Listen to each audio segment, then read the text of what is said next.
ముందుగా పరిశుద్ధమైన బైబిల్ గ్రంథాన్ని మన కుడి చేత్తో పట్టుకొని మన తల కంటే పైకెత్తి చూపిస్తూ బైబిల్ పల్లవును పాడుదామండి. పఠింప శ్రేష్ఠ గ్రంథము బైబుల్, పఠింప శ్రేష్ఠ గ్రంథము బైబుల్, అనుదినము పఠించిన ప్రేమతోడ నడుపును.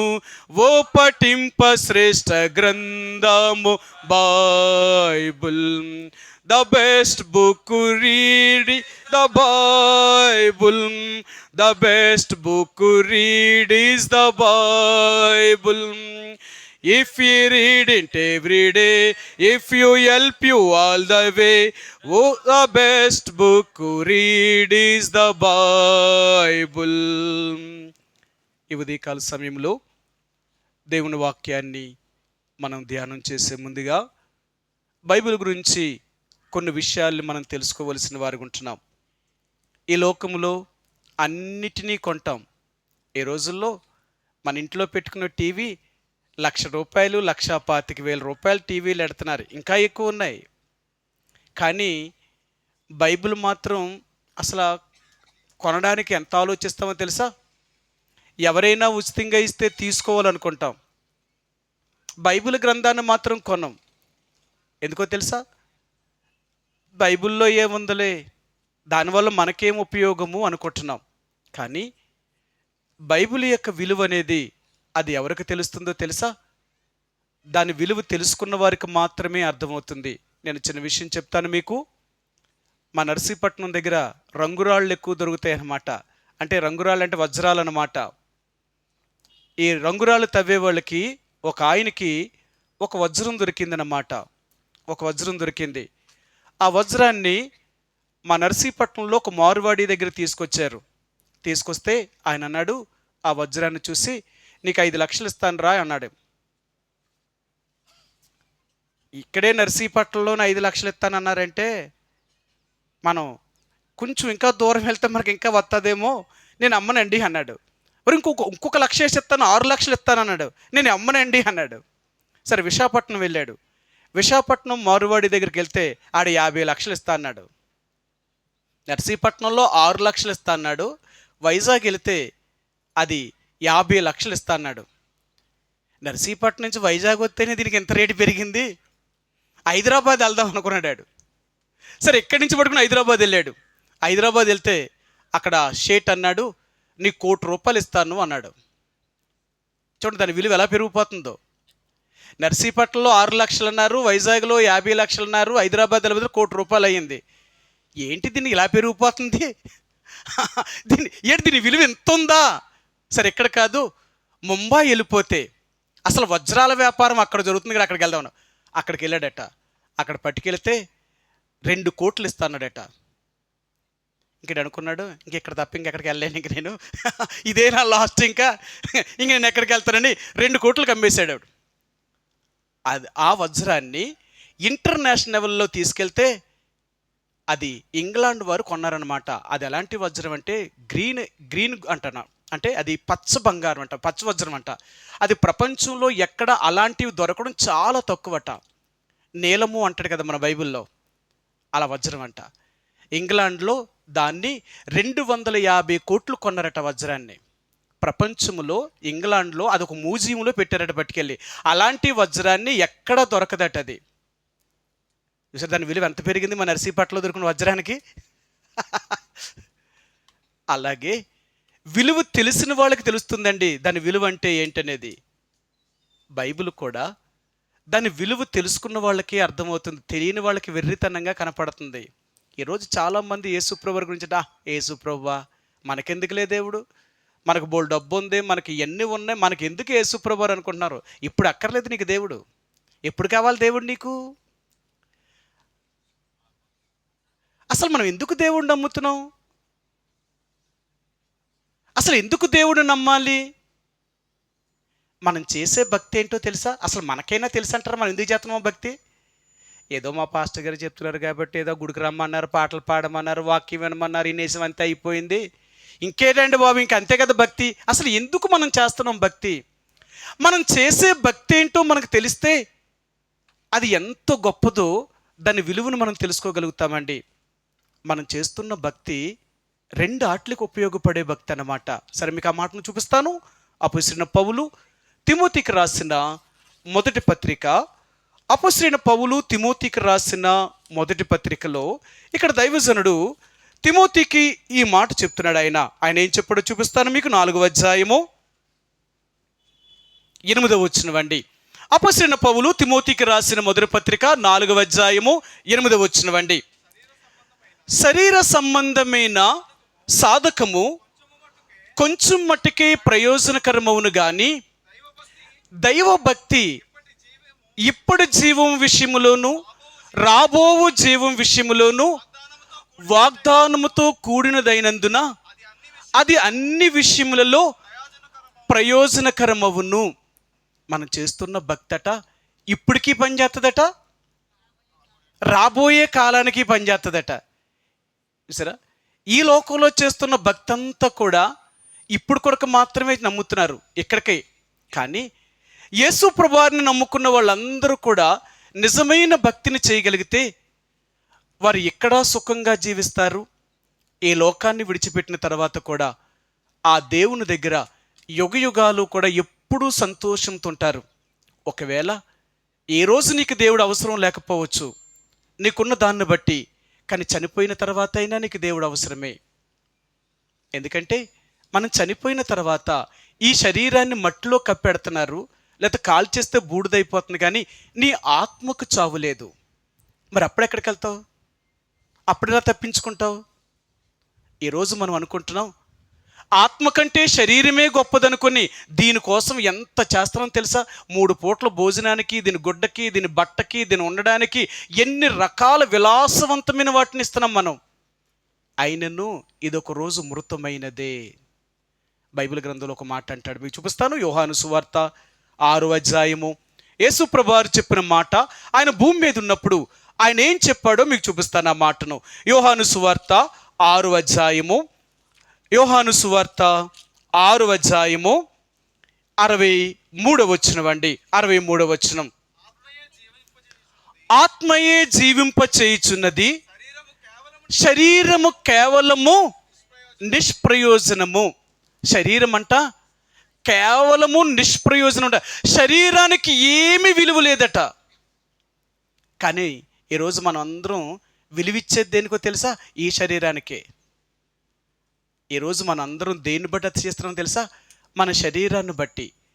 మనకున్న డబ్బు, మనకున్న అందం, మనకున్న ఆస్తి, మనకున్న ఉద్యోగము, మనకున్న పలుకుబడి, వీటిని బట్టి. అని అంటాడు, నువ్వు పుట్టేటప్పుడు వీటితో రాలేదు, నువ్వు చచ్చేటప్పుడు కూడా వీటిని ఏమీ తీసుకుని వెళ్ళలేవు. ఎలాగైతే దిగంబరుగా నువ్వు ఒట్టి చేతులతో భూమి మీదకి వచ్చావో, పోయేటప్పుడు కూడా మనం దిగంబరులుగానే ఒట్టి చేతులతోనే భూమి మీద నుంచి వెళ్తాం. మనం ఏమైతే సంపాదించామో ఏది మనకు కూడా రాదు. ఇప్పటికైనా నమ్ము. ఎందుకో తెలుసా? ఈ రోజైనా నువ్వు దేవుణ్ణి తెలుసుకోకపోతే, ఆ విలువేంటో నువ్వు అర్థం కాకపోతే, మనంత దౌర్భాగ్యులు ఇంకొకరు ఎవరు ఉండరు. దేవుని మాటను విని కూడా నువ్వు ఆ మాటకు విలువ ఇవ్వకపోతే అంతకంటే దౌర్భాగ్యులు ఇంకొకరు ఎవరు ఉండరట. సరే, మీకు ఆ మాట చూపిస్తాను. కొరింథీయులకు రాసిన మొదటి పత్రిక 15వ అధ్యాయము. అపొస్తలుడైన పౌలు కొరింథీయులకు రాసిన మొదటి పత్రిక 15వ అధ్యాయము 19వ వచనం అండి. 19వ వచనం, 15, 19. ఈ జీవిత కాలం మట్టుకే మనము క్రీస్తునందు నిరీక్షించు వారమైన ఎడల మనుషులందరికంటే దౌర్భాగ్యులమై ఇందుము. చూసారా, ఒకవేళ ఈ జీవిత కాలం మట్టుకే మనం క్రీస్తునందు నిరీక్షించిన వారమైతే అందరికంటే మనమే దౌర్భాగ్యులం. అందుకనే మన గురి, మన యొక్క నమ్మకము ఈ లోకాన్ని వదిలిన తర్వాత దేవుడితో కూడా ఉండాలి. అది మన యొక్క ఆశ. ప్రియుడా, ఈ లోకంలో మనం ఎంతకాలం బతుకుతాం? మహా బతికితే 60, 70, ఇంకంతకంటే బలం ఉంటే 80 సంవత్సరాలు బ్రతుకుతాం. ఆ బ్రతుకంత ఎలా బతుకుతాం తెలుసా? ఒకరోజు నవ్వు, ఒకరోజు ఏడుపు. అన్ని రోజులు ఒకలాగే వెళ్ళవు.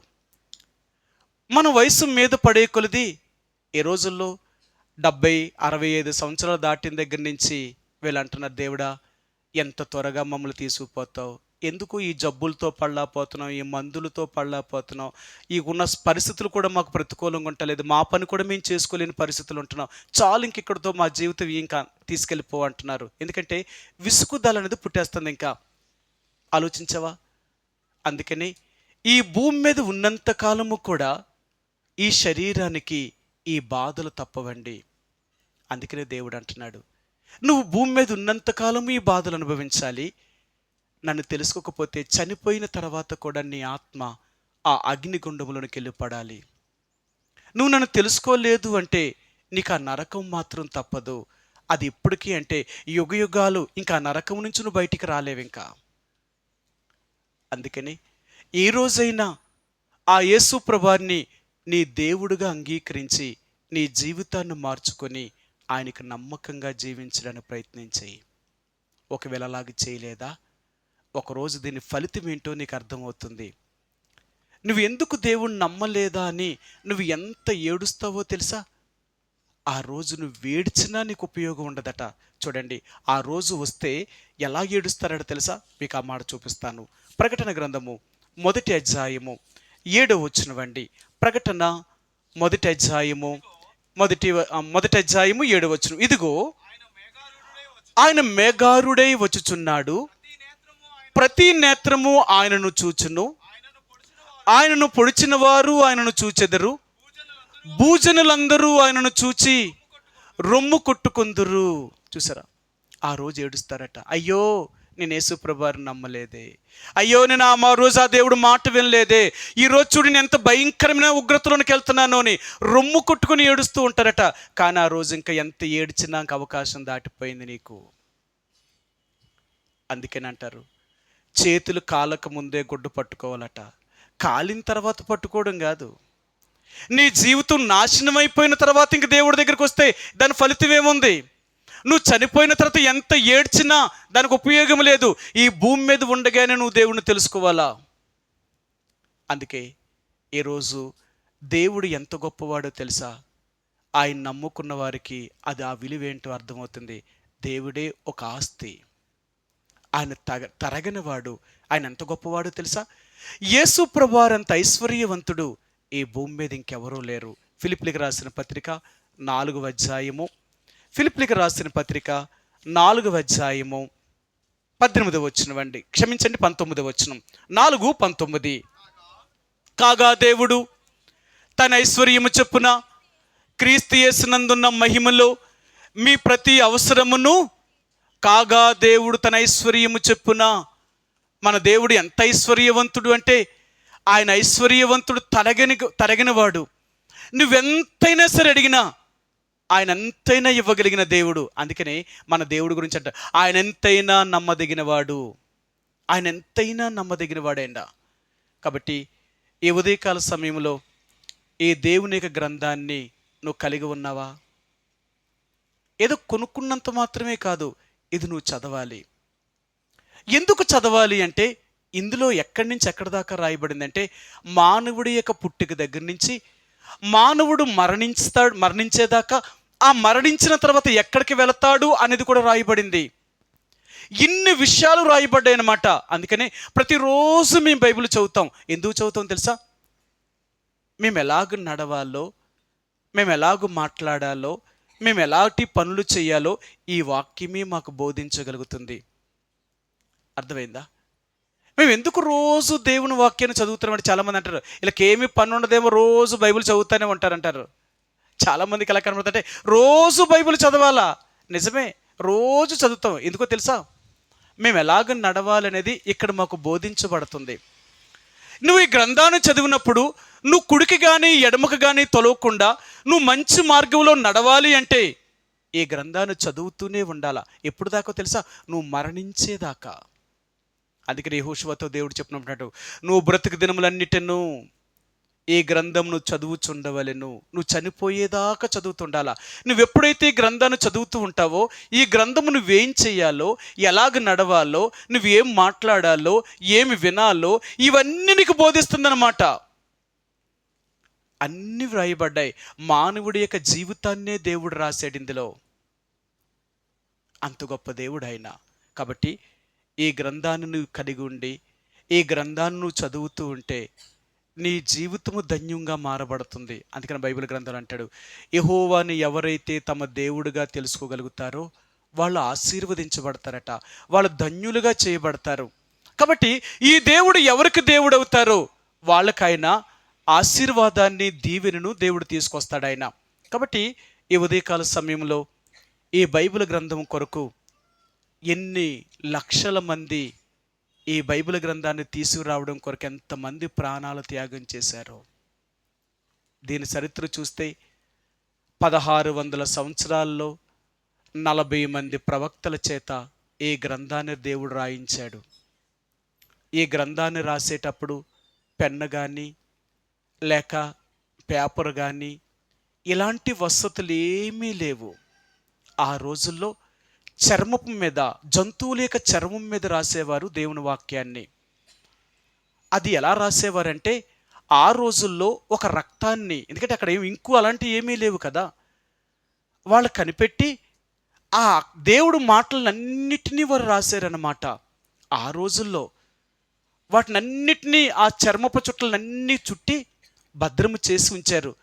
అలాగా దేవుని వాక్యము ఎంత భద్రం చేయబడి వచ్చిందో ఈరోజు ఈ బైబిల్ గ్రంథాన్ని చిన్నదిగా నీకు ప్రింట్ వేసి ఇచ్చారు. నేను ఒకసారి మెడ్రాస్ వెళ్ళినప్పుడు మేము అక్కడ మందిరంలో మేము చూసామన్నట. ఆ రోజుల్లో 20వ శతాబ్దంలో దైవజనుడు భక్సింగ్ గారు ఆ రోజుల్లో ఆయన బైబిల్ వాడేవాడట. ఎప్పుడు 1930, 28, 29, 30 సంవత్సరాల్లో ఆయన బైబిల్ కొనుక్కున్నాడట. ఆ రోజుల్లో బైబిల్ ఎంత పెద్ద బైబిల్ అంటే చాలా పెద్ద బైబిల్ అనమాట. చాలా పెద్ద బైబిల్. అసలు ఇలాంటి బైబిల్ అంటే ఇలా కదంట, ఇంత ఉందన్నమాట. ఇంత బైబిల్, ఒక్కొక్క పేజీ చాలా దళసరన్నమాట. ఆ బైబిల్ను భక్సింగ్ గారు ఆ రోజుల్లో వాడేవాడట. ఎందుకంటే ఇప్పుడున్న బైబిల్ లాంటి బైబిల్ కాదు అప్పుడు. అంత పెద్ద బైబిల్. మేమందరం కూడా ఆ బైబిల్తో ఫోటోలు తీసుకున్నాం అనమాట. ఇంత పెద్ద బైబిలా? అసలు ఇంత పెద్ద బైబిల్ ఉంటుందా అంటే మరి అప్పుడు ఇదే బైబిల్ వాడేవారట. ఆ రోజుల్లో అంత పెద్ద ప్రింటు, అంత పెద్ద పేపర్లు అయిలా ఉండేవట. ఆ బైబిల్తో మేము ఫోటోలు తీసుకున్నాం. ఎందుకంటే ఇంత పెద్ద బైబిల్ మోసేవాడైనా ఎలా పట్టుకెళ్ళేవాడైనా అలాగే పట్టుకెళ్ళేవాడట బైబిల్ని.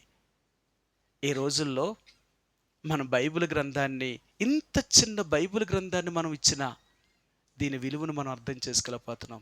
అందుకని ఈ రోజైనా ఈ గ్రంథాన్ని నువ్వు కలిగి ఉన్నావు అంటే నువ్వు దేవుణ్ణి కలిగి ఉన్నట్టే. అందుకని మేము ఎక్కడికి వెళ్ళినా బైబిల్ చేత పట్టుకుని వెళ్తున్నప్పుడు చూసినంట, ఓహో వీళ్ళు యేసుప్రభువు వారిని నమ్ముకున్న వాళ్ళు రా, చూడాలి బైబిల్ పట్టుకెళ్తున్నారు. మా మా ఐడెంటిఫై ఏంటంటే బైబిల్. మేము ఎక్కడికి వెళ్ళినా బైబిల్ చూడగానే చెప్తారనమాట, ఆహా వాళ్ళు యేసుప్రభువు వారిని నమ్ముకున్నవారు, వాళ్ళు యేసుప్రభువు వారిని నమ్ముకున్నవారు. మా గుర్తే. ఎందుకంటే దేవుడు మాతో, మేము ఎప్పుడూ దేవుడిని తీసుకుని వెళ్తాం అన్నట్టు. ఎక్కడికి వెళ్ళినా బైబిల్ లేకుండా మేము ఎక్కడికి వెళ్ళాం. ఎందుకంటే మాతో దేవుడు ఉన్నాడు, మాతో దేవుడు ఉండాలి.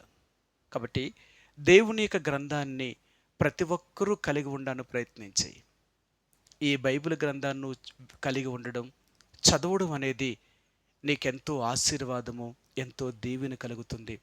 కాబట్టి ఈ ఉదయకాల సమయంలో మరి సోదరు పెదరు తమ్మగారు మరి వీళ్ళ యొక్క ప్రతిష్ట కాబట్టి ఒక లేఖన భాగాన్ని చదువుదాం. ఆ భాగాన్ని చదివి మరి దేవుని వాక్యాన్ని కొద్ది సమయం మనం ధ్యానం చేసుకుందామండి. కీర్తన గ్రంథము, కీర్తన 90వ కీర్తన,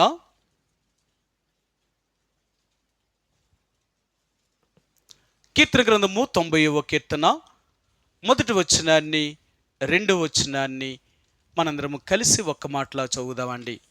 కీర్తన 90వ అధ్యాయము మొదటి రెండు వచనాల్ని మనందరం కలిసి ఒక్క మాటలా చదువుదాం. ప్రభువా, తరతరముల నుండి మాకు నివాస స్థలము నీవే, పర్వతములు పుట్టక మునుపు, భూమిని లోకమును నీవు పుట్టింపక మునుపు, యుగ యుగములు నీవే దేవుడవు. ఈ ఉదయకాల సమయంలో చదువుబడిన లేఖన భాగాన్ని దేవుడు దీవించునుగాక. ఎందుకంటే ఈ రోజున వారు ఒక ఇంటిని నిర్మించుకున్నారు.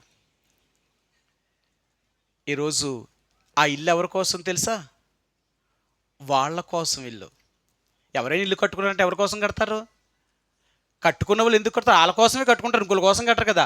ఒకవేళ వాళ్ళ తదానంతరం వాళ్ళ పిల్లలకి చెందేలాగా కడతారు అంతే తప్ప ఇంకొకరికి ఎవరికో ఇచ్చేసి వెళ్ళిపోవడానికి కాదు కదా. ఇంకొకరికి ఇచ్చేసి వెళ్ళిపోతారు ఎంత కష్టపడి కట్టుకున్న ఇల్లు. అలాగ అడిగితే ఎవరు ఇచ్చేస్తారో చెప్పండి? బాబు మీ ఇల్లు మాకు ఇచ్చేయంటే ఏమైనా ఎవరిస్తారు? అడగడం తేలిక కానీ ఇవ్వడం చాలా కష్టం. అందరూ అడిగేస్తారు నాకు ఇచ్చే బాబు నీ ఇల్లు అంటే ఎవరిస్తారు? ఎవరి ఇల్లుని? ఆ ఇల్లుని ఎంతో కష్టపడి కట్టుకున్న ఇల్లు అది. కాబట్టి ఈ రోజున దేవుడు కూడా జ్ఞాపకం చేసేది ఏంటంటే, నువ్వు నీ చేతులతో నిర్మించుకుని ఎంతో కష్టపడి కట్టుకున్న ఇంట్లో నువ్వు ఉండడానికి నువ్వెంత ఇష్టపడుతున్నావో, నేను కూడా ఒక ఇంటిని నిర్మించుకున్నాను, ఆ ఇంట్లో నేనుండాలని కూడా ఆశపడుతున్నాను. మరి ఆ ఇంట్లో నేనున్నానా? ఆ ఇంట్లో నన్ను ఉంచుతున్నారా? లేదు. చూసారా? సరే, మీకు ఆ మాట చూపిస్తాను. దేవుడు ఏ ఇంటిని నిర్మించాడు, ఆయన ఏ ఇంట్లో ఉండాలనుకుంటున్నాడో చూపిస్తాను. ఎబ్రీయులకు రాసిన పత్రిక 3వ అధ్యాయము 6వ వచనమండి. ఎబ్రీయులకు రాసిన పత్రిక 3వ అధ్యాయము 6వ వచనమండి. అయితే క్రీస్తు కుమారుడై ఉండి ఆయన ఇంటి మీద నమ్మకముగా ఉన్నాడు. ధైర్యమును నిరీక్షణ వలని ఉత్సాహమును తుదమటుకు స్థిరముగా చేపట్టిన ఎడల మనమే ఆయన ఇల్లు. ఇప్పుడు దేవుడి ఇల్లు ఎవరట? మనమే ఆయన ఇల్లట. ఆయన మనల్ని ఏం చేశాడు? ఆయన మనం కట్టుకున్న ఇల్లు అయితే మనది అంటున్నాం. ఆయన మనమే ఆయన ఇల్లు ఎలాగవుతున్నాం అంటే, ఆయన మనల్ని నిర్మించిన వాడు, నిన్ను సృష్టించిన వాడు, నిన్ను చేసినవాడు దేవుడు. అందుకని అంటాడు ఆయన 100వ కీర్తనలు అంటాడు, ఆయనే మనం నిర్మించెను, ఆయనే మనల్ని పుట్టించెను, మనం ఆయన వారము, మనం ఆయన ప్రజలము, ఆయన మేపు గొర్రెలము అంటాడు ఆయన. ఆయన మనల్ని నిర్మించిన వాడు. ఎందుకు నిర్మించాడు? ఎందుకు మనల్ని చేశాడు, ఈ భూమి మీద పంపించాడు అంటేనంట, ఆయన నీలో ఉండాలని. అర్థమైందా? ఎందుకు దేవుడు మనల్ని సృష్టించాడు, లేక ఎందుకు దేవుడు మన భూమి మీద పంపించాడంటే ఆయన నీతో కూడా ఉండాలని. కానీ మనం ఏం చేసాం తెలుసా? మనకు తెలివితేటలు ఎక్కువైపోయి, మన జ్ఞానం ఎక్కువైపోవడం వల్ల దేవుణ్ణే బయటికి గెంటేశాం. ఈ రోజులు చూడండి, కష్టపడి తల్లిదండ్రులు ఇల్లు కట్టుకుంటే పిల్లలు పెద్దోళ్ళు పెళ్లి చేసుకున్న తర్వాత ఏమన్నారు? ఇల్లు మాది అంటున్నారు. ఎవరు కట్టారు ఇల్లు? కానీ ఇప్పుడు ఇల్లు ఎవరిది అంటున్నారు? మాది ఇల్లు అన్నారు. అదేట్రా, మేము చచ్చేదాకానే ఉంచినాయంట్రా ఇంట్లోని, మేము కట్టుకున్న ఇల్లు అంటే ఏమన్నారు? మరి మేము ఎక్కడ పోవాలా? మేము ఎక్కడ పోమంటారు చెప్పండి అని ఏం చేస్తున్నారు? ఆ ఇంట్లో నుంచి వెళ్ళి బయటికి పెట్టేసి, లేదా చిన్న పాక ఎక్కడో వేసి, లేదా ఆ షెడ్ ఎక్కడో చిన్న షెడ్, రేకుల షెడ్ ఏదో దింపేసి మీరు ఎక్కడే ఉండాలా, ఆ ఇల్లు మాది అంటున్నారు. ఎవరిది ఇల్లు? వాళ్ళు కట్టుకున్నారు అమ్మా నాన్న. వీళ్ళ పెళ్లి చేసుకుని వీళ్ళు పిల్ల పేరు పెట్ట మేము ఎక్కడ పోతాం? మరి మమ్మల్ని కన్నారు కదా, మరి మాకుండాలి ఇల్లు, మీకు కాదు. ఇంకా మీ వయసు అయిపోయింది కానీ మీరు బయటకు పోండి, మేము ఉంటాం అంటున్నారు. అదా ఈరోజు మానవుడు కూడా ఏం చేశాడు తెలుసా? ఈ లోకంలో తను సృష్టించిన దేవుణ్ణి బయటికి గెంటేసి, ఈ ఇంట్లో అంటే నీ హృదయంలో నీకు ఇష్టమైన వాడిని తీసుకుని పెట్టుకున్నావు. వాడే సాతానుడు, దేవునికి విరోధమైన వాడు. వాడన్నీ ఏం చేస్తాడో తెలుసా? దేవునికి వ్యతిరేకమైన పనులు చేయిస్తూ ఉంటాడనమాట నీతో. దేవుడికి వ్యతిరేకమైన పనులు ఏంటి? దేవుడికి వ్యతిరేకమైన పనులు, దేవుడు ఏదైతే సహించలేడో వాటినే చేసేలాగా చేస్తూ ఉంటాడనమాట. వాడు ఏం చేశాడు తెలుసా? మానవుడిలోనికి ఎప్పుడైతే దేవునికి విరోధమైన వ్యక్తి ప్రవేశించాడో దేవుణ్ణి అవమానపరిచేలాగా చేశాడు. ఏం చేశాడు తెలుసా? మీకు ఆ మాట చూపిస్తాను. రోమిలికి రాసిన పత్రిక 1వ అధ్యాయము, రోమిలికి రాసిన పత్రిక 1వ అధ్యాయము, రోమిలికి రాసిన పత్రిక 1వ అధ్యాయము 21-22 వచనాలండి. మరియు వారు దేవుణ్ణి ఎరిగియు ఆయనను దేవునిగా మహిమపరచలేదు, కృతజ్ఞతాస్తుతులను చెల్లింపను లేదు, కానీ తమ వాదముల యందు వ్యర్థులైరి, వారి అవివేక హృదయము అంధకారమయమాయను, తాము జ్ఞానులమని చెప్పుకొనుచు బుద్ధిహీనులైరి, వారు అక్షయుడగు దేవుని యొక్క వారు అక్షయమగు దేవుని యొక్క మహిమను క్షయమగు మనుషుల యొక్కయు పక్షుల యొక్కయు చతుష్పాద జంతువుల యొక్కయు పురుగుల యొక్కయు ప్రతిమా స్వరూపములుగా మార్చిరి. ఏం చేశాడు తెలుసా? ఎప్పుడైతే దేవునికి విరోధమైన వాడు మనలోనికి వచ్చాడో వీడు ఏం చేశాడు తెలుసా? దేవుణ్ణి ఎగతాళి చేశాడట. ఎలా ఎగతాళి చేశాడో తెలుసా? దేవుని యొక్క రూపాన్ని 4 కాళ్ళు జంతువుగా మార్చాడట. ఈడే మా దేవుడు అన్నాడట. దేవుడు ఎలా ఉన్నాడు? జంతువులాగా ఉన్నాడా? చూడు ఎంత అవమానం చేశాడు తెలుసా దేవుణ్ణి మానవుడు. మా దేవుడు నువ్వే అని 4 కాళ్ళతో నడుతున్న జంతువుని చూపించి మా దేవుడు నువ్వే అని మొక్కుతున్నాడట. రెండవది, జంతువుల యొక్కయు పురుగులు, నేలను పాకే పురుగును కూడా దేవుడు అంటున్నాడు. ఎంత బాధపడుతున్నాడో తెలుసా దేవుడు. నేను అలాగున్నానా? నువ్వెలాగున్నావు, నేను ఎలాగున్నాను? మనమేమో చాలా అందంగా ఉన్నాం. ఒక రోజట ఒక ఇంట్లో ఒక ఆమె గర్భవతి అయి కుమారుని, ఒక బిడ్డని కన్నదట. ఆ బిడ్డ కన్నప్పుడు ఎలా ఉన్నాడు తెలుసా? కోతులాగున్నాడట. అప్పుడు ఎవరో చూసన్నారట, అమ్మ నీకు దేవుడు పుట్టాడు అన్నారట. ఎవరు పుట్టారు నీకు?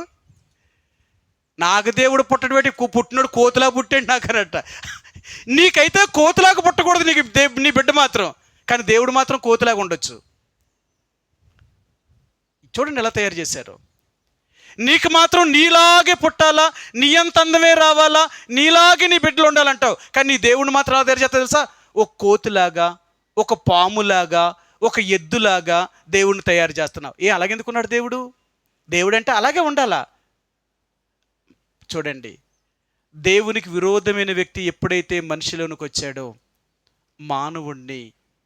మానవుడు దేవుణ్ణి ఎంత అవమానపరిచాడో, అందుకనే దేవుడు ఈ నివాసాన్ని వదిలేసి వెళ్ళిపోయాడు.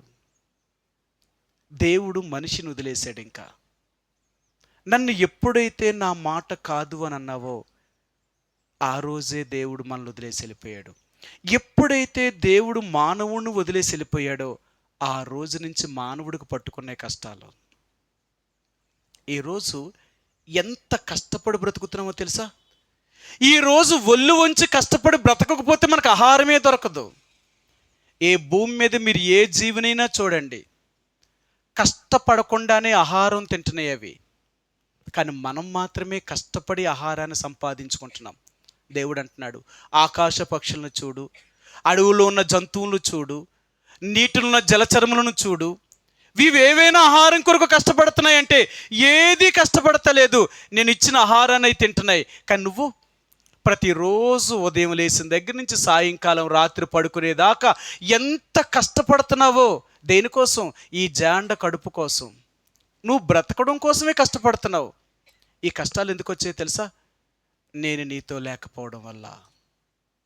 ఏ రోజునైతే మానవుడు దేవుణ్ణి తన హృదయముల నుంచి గెంటి వేశాడో ఆ రోజు నుంచే మానవుడికి కష్టాలు పట్టుకున్నాయి. మరలా దేవుడు అనుకున్నాడు, నేను చేసిన మానవుడు ఇలాగ కష్టపడడం మంచిది కాదు, వాడిని సుఖపెట్టాలని ఆ దేవుడే మానవ రూపంతో భూమి మీదకి వచ్చి ఆయన ఎన్నో మాటలు చెప్పాడు. నేను నీకు శాంతినిస్తాను, నీకు నేను నెమ్మదినిస్తాను, నీకు నేను సంతోషాన్ని ఇస్తాను, నీకు కావలసినవన్నీ ఇస్తాను, నన్ను నమ్ము అని చెప్పాడు. ఎవరైతే ఆయన నమ్మారో, యేసు ప్రభువుని నమ్మిన వాళ్ళందరినీ కూడా దేవుడు వారిని దీవిస్తున్నాడండి. ఎంత దీవిస్తాడో తెలుసా? సరే మీకు ఆ మాట చూపిస్తాను. నిజముగా యేసు ప్రభువుని యొక్క రక్తం చేత కడగబడి యథార్థముగా దేవుళ్ళో జీవించే వారందరూ కూడా ఎంత సంతోషకరమైన జీవితాన్ని జీవిస్తారో మీకు చూపిస్తాను. కీర్తన గ్రంథము, దావీదు కీర్తన. ఈ కీర్తనాకారుడు ఏం చెప్పాడో మీకు చూపిస్తాను. దేవుడు ఎలాగ ఉంటాడు దేవుని నమ్ముకున్నవారు చూపిస్తాను. 12వ అధ్యాయము 112వ కీర్తన, కీర్తన గ్రంథము 112వ కీర్తన, మొదటి 2-3 వచనాలండి. యెహోవాను స్తుతించుడి, యెహోవా యందు భయభక్తులు గలవాడు, ఆయన ఆజ్ఞలను బట్టి అధికముగా ఆనందించువాడు ధన్యుడు. వాని సంతతి వారు భూమి మీద బలవంతులగుదురు, యథార్థవంతుల వంశపు వారు దీవింపబడుదురు. కలిమియు సంపదయు వాని ఇంట నుండును, వాని నీతి దేవుణ్ణి యథార్థముగా నమ్ముకున్న వాళ్ళందరూ ఎలాగుంటారో తెలుసా? కలిమియు సంపదయు ఎప్పుడూ కలిగి ఉంటారట. దేవుని బిడ్డలు అనేవారు ఎలాగుంటారో తెలుసా? ఒకళ్ళని దేహి అని అడుక్కునేవారుగా ఉండరట. ఉంటారా? కానీ ఈనాడు దేవుడి బిడ్డలను చూస్తున్నారు కదా, ఈయన ఎలాగున్నారు? పాస్టర్లే అడుక్కుంటున్నారు. మీకు అర్థమవుతుందా? పాస్టర్లే ఇంటింటికి వచ్చామా కానుక ఇవ్వాలి దేవుడికి సందా ఇవ్వకపోతే మీరు ఏమైపోతారు? మీకు ఆశీర్వాదం ఉండదట. ఎవరు? ఇక పాస్టర్లే అడుక్కుంటా ఉంటే ఇంక విశ్వాసులు అడుక్కోరా? అందుకనే వీళ్ళు ఎప్పుడూ అడుక్కునేవారిగానే మిగిలిపోతారట. దేవుని బిడ్డలు అనేవారు ఎప్పుడూ అడుగుకున్నారట. అడుక్కునేవాడు దేవుని బిడ్డ కాదట. అవునా? మీకు ఆ మాట చూపిస్తాను. కీర్తన గ్రంథము 37వ కీర్తన 37వ అధ్యాయము 29వ వచనం. క్షమించండి, 27, 25. 37, 25. కీర్తన 37, 25. నేను చిన్నవాడునై ఉంటిని, ఇప్పుడు ముసలివాడునై ఉన్నాను. అయినను నీతిమంతులు విడువబడుట గాని వారి సంతానము భిక్షమెత్తుకున్నట్టు గాని నేను చూచి ఉండలేదట. దావీదు అంటున్నాడు, ఒకప్పుడు నేను చిన్నవాడును. ఏయ్ అమ్మా ఇలా రండి, మీరందరూ కూర్చొని ఆడుతున్నారేమో, ఇంకా అయిపోయింది మీరు ఆట, అర్థమైందా? ఆడకూడదు, మమ్మీ వాళ్ళ దగ్గరకు వచ్చి కూర్చోవాలా? ఏం చెప్తున్నట? నేను ఒకప్పుడు చిన్నవాడినై ఉన్నాను, ఇప్పుడు నేను ముసలివాడిని అయిపోయాను. అయినను దేవుడు నమ్ముకునే బిడ్డలనేవారు ఎప్పుడు అడుగుకున్నట్టు కానీ ఒకరిని భిక్షమెత్తి అడుగుకున్నట్టు కానీ నేను చూడలేదట. అలాగున్నారంటారు ఈరోజు దేవుడి బిడ్డలు. మాకెవరు సాయం చేస్తారా, మాకెవరిస్తారా అని ఎదురు చూస్తున్నారట దేవుడి బిడ్డలు. దేవుణ్ణి నమ్ముకున్న వాళ్ళు ఎలా ఉన్నారో తెలుసా? ఆలెత్తారు ఏలెత్తారని చూస్తున్నారట. అందుకే కదా ప్రతి క్రిస్మస్కి మా గుళ్ళో చీరలు పంచి పెడతామండి, మా గుళ్ళో అది ఎత్తామండి, ఇది ఎత్తామండి. ఏమెత్తారట వాళ్ళు? ఎవరికి? మీరు ఎప్పుడు భిక్షమెత్తుకునే వాళ్ళు అడుక్కునే వాళ్ళగానే ఉండాలా. మీరు పెద్దవాళ్ళు అవ్వకూడదు. మనం అడుక్కునే వాళ్ళమా? అసలు దేవుడి బిడ్డలంటే ఎవరంటే తెలుసా? సరే మీకు చూపిస్తాను, ఇప్పుడే చూపిస్తాను. మీకు కొరింథీయులకు రాసిన 2వ పత్రిక దేవుని బిడ్డలంటే ఎలాగుంటారో మీకు చూపిస్తాను. చూడండి, వేళ్ళు దేవుని బిడ్డలంటే. కొరింథీయులకు రాసిన 2వ పత్రిక 8వ అధ్యాయము. కొరింథీయులకు రాసిన 2వ పత్రిక 8వ అధ్యాయము 1-2 వచనాలండి. సహోదరులారా, మాసిదోనియా సంఘములకు అనుగ్రహింపబడి ఉన్న దేవుని కృపను గూర్చి మీకు తెలియజేయుచున్నాను. ఎలాగనగా వారు బహుశ్రమల వలన పరీక్షింపబడగా అత్యధికముగా సంతోషించిరి, మరియు వారు నిరుపేదలైనను వారి దాతృత్వము బహుగా విస్తరించిందట. వారు ఎవరట? నిరుపేదలట. అంటే పేదల వేరు, నిరుపేదల వేరు. అవునంటారా? పేదల వేరు, నిరుపేదలు వేరట. పేదలంటే ఏంటి, నిరుపేదలంటే ఏంటి? మా ఆదినారాయణ గారు చెప్పాలా, ఎందుకంటే ఆయన విఆర్ఓ గారు, ఆయనకి లోకమంతా చదివేసి ఉన్నాడు ఆయన. సార్ మీరే చెప్పాలి, మాకు అప్పుడప్పుడు చెప్తూ ఉంటారు, మాకు సర్వే గురించి కానీ రాజకీయం గురించి కానీ దొరికేమంటే మమ్మల్ని వదిలిపెట్టరు ఆయన. అందుకని ఈసారి ఆయన్ని అడుగుతాను నేను, అయ్యా పేదలంటే ఎవరు, నిరుపేదలంటే ఎవరు?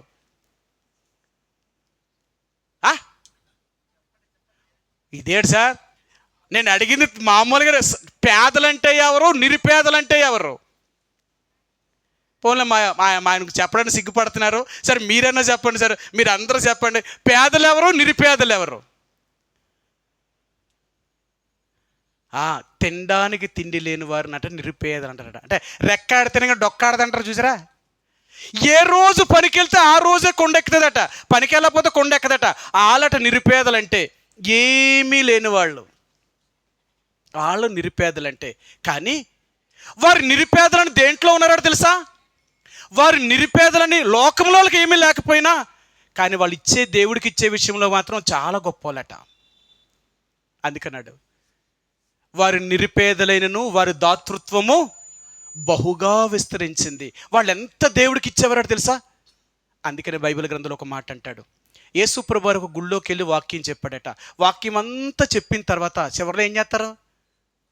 జక్కయ్య గారు మీరే చెప్పాలా, ఎవరు ఏం చేస్తారు? కానుకలు వేస్తారు. ఆ, కానుకలు వేస్తూ ఉంటే అందరూ ధనవంతులను అందరూ కట్టలు కట్టలు తీసుకొచ్చేస్తున్నారట కానుక పెట్టిలో. అందరూ కట్టలే తీసుకొచ్చేస్తున్నారట. కానీ పాపం ఒక బేద విధవరాలు 2 కాసులు వేసిందట. పాపం మన దగ్గర అయ్యే ఉన్నాయి, ఆ 2 కాసులు పెట్లు వేసిందంట. అప్పుడు యేసుప్రభు చూసి అన్నాడట, మీ అందరికంటే ఈ విధవరాలే ఎక్కువ వేసింది అన్నాడట ఆయన. అప్పుడు అన్నాడట, ఇదేంటి, మేమేమో కట్టల కట్టలు తీసుకొచ్చి గుళ్ళో వేస్తే ఆ విధవరాలు వేసిన 2 కాసులు ఎక్కువ అంటాడు ఆయన. అయ్యా మేము ఎక్కువ వేసాం, మీకు కనపడలేదేమో, మేము పెట్టులోని తీసి చూపించమంటావా? ఎవరు ఎక్కువ వేశారు? మనమైతే ఏమంటాం? నేను వేసానండి ఎక్కువ. అప్పుడు అన్నాడు ఆయన, నువ్వు ఎలాగేసావో తెలుసా? నీకెంత కలిగితే ఎంత ఇచ్చావు. ఈ రోజుల్లో దేవుడికి మనం ఎంత ఇస్తాం తెలుసా? దేవుడు మనల్ని ఎంత అడిగాడో తెలుసా? దేవుడు మనల్ని ఎంత అడిగాడు? దశమ భాగము. అంటే దశమ భాగం అంటే ఎంత? ఎంతకెంత? 100కి 10 రూపాయలు. 10 రూపాయలకి 1 రూపాయి, అంతేనా? మనం ఇవ్వాల్సిన దేవుడికి ఎంత? 100కి 10 రూపాయలు. దశమ భాగం అంటే రూపాయిలో 90% నువ్వు తీసుకొని 10% దేవుడికి ఇవ్వడం. కానీ ఇందులో కూడా మనం ఏం చేస్తున్నాం తెలుసా? ఆ ఇచ్చే దాంట్లో కూడా దేవుడికి ఆ 1% కూడా దేవుడికి ఎత్తలేదట. ఈ ధనవంతులందరూ ఎలా ఇచ్చారట తెలుసా? కట్టలు తీసుకొచ్చేసాడు, కానీ ఆ వేసింది కూడా దేవుడికి ఇవ్వాల్సింది ఇవ్వలేదట. ఆ బేద విధవరాలు 2 కాసులు వేసిందట. అప్పుడు చెప్పాడట, మీ అందరికంటే ఈమె ఎక్కువ వేసింది ఎందుకు చెప్పింది తెలుసా? ఈమెకున్నది ఇప్పుడుది రేపుడిది కూడా తెచ్చింది దేవుడికి ఇచ్చేసింది. రేపు ఎలా బతుకుతానని ఆలోచించలేదు. నేను తింటానా చస్తానని దేవుడు చూసుకుంటాడు. ముందు నేను దేవుడికి ఇచ్చానా లేదా? మనందరం దేవుడికి ఎలాగెత్తాం తెలుసా? మనం దాచుకోగా, మనకి సరిపోగా, ఇంకా మిగిలింది ఏమైనా ఉంటే అప్పుడు ఇస్తాం దేవుడికి, అంతేనా? దేవుడికి ఎలాగెత్తారో తెలుసా? అననీయ సప్పేరాలు ఎలా చేశారు? వాళ్ళు అమ్మారు భూమిని, సగం దాచుకున్నారు, సగం తీసుకొచ్చి అయ్యా మేము ఇంతకు అమ్మాము, ఇంతే దేవుడిది అన్నారు. అనుకున్నారు వీళ్ళు దేవుణ్ణే మోసం చేయాలనుకున్నారు. కానీ దేవుడు ఎప్పుడు మోసపోవడం. అందుకన్నాడు, యథార్థంగా నువ్వు జీవించగలిగితే నీ ఇంట్లో ఎప్పుడూ కలిమియు సంపదయు ఎప్పుడు ఉండకమానదట. నీ ఇల్లు ఎప్పుడూ దీవించబడుతుంది. అందుకని చెప్పాడు, మీరందరూ ఎలాగేశారో తెలుసా? మీకు ఉన్న దాంట్లో నుంచి తీసుకొచ్చేసారు. కానీ ఏమి ఎలాగేసిందో తెలుసా? తన లేమిలో తనకున్నదంతా తీసుకొచ్చేసేసింది. మీకంటే ఆమె ఎక్కువ వేసింది. ఆమె అలాగా ఆలోచించలేదు. ఇప్పుడు నేను వేసేస్తే రేపు నేను ఎలా బతుకుతాను, రేపు నాకెవరు ఎడతారు, రేపు నాకెక్కడి నుంచి తీసుకొచ్చేస్తారు, ఇలాగ ఆలోచించలేదట. ఎందుకు ఆలోచించలేదు తెలుసా? ఇప్పుడు నేను దేవుడికి ఇస్తే రేపు ఆయనే చూసుకుంటాడు. చూడా అది. అందుకని బైబిల్ గ్రంథంలో యేసుప్రభువారు ఉన్న దినాల్లో ఇద్దరి గురించి మళ్ళా యేసుప్రభువారు ఎత్తాడు. పాత నిబంధనలో ఎప్పుడో కొన్ని వందల సంవత్సరాలు జరిగిన సంగతిను యేసుప్రభువారు ఎత్తి చూపించాడు వీళ్ళిద్దరిని. సరే మీకు ఆ మాట చూపిస్తాను. లూకాసు వార్త. వాళ్ళిద్దరిని ఎందుకు ఎత్తి చూపించాడు యేసుప్రభు, అక్కడ ఎందుకు చెప్పవలసి వచ్చిందో ఆ మాట మీకు చూపిస్తాను. లూకాసు వార్త 4వ అధ్యాయము 25, 26 వచనాలండి. ఏలియా దినముల యందు 3 ఏండ్ల 6 నెలలు ఆకాశము మూయబడి దేశమంతటను గొప్ప కరువు సంభవించినప్పుడు ఇశ్రాయేలీలలో అనేక మంది విధవరాళ్ళు ఉండినను ఏలియా సీదోనులో ఉన్న సారెపతను గ్రామంలో ఉన్న ఒక్క విధవరాలు యొద్దకే గాని మరి ఎవరి యొద్దకును ఆయన పంపబడలేదు. సారెపతు అనే పట్టణములో, సీదోను అనే గ్రామములో ఒక బేద విధవరాలట. 3 సంవత్సరముల 6 నెలలు భయంకరమైన కరువు వచ్చిందంట.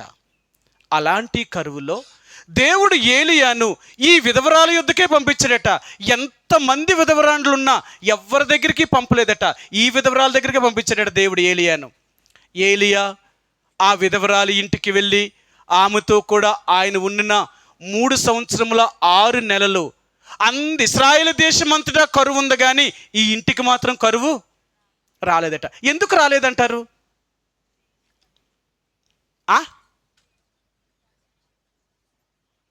ఎందుకు రాలేదు కరువు?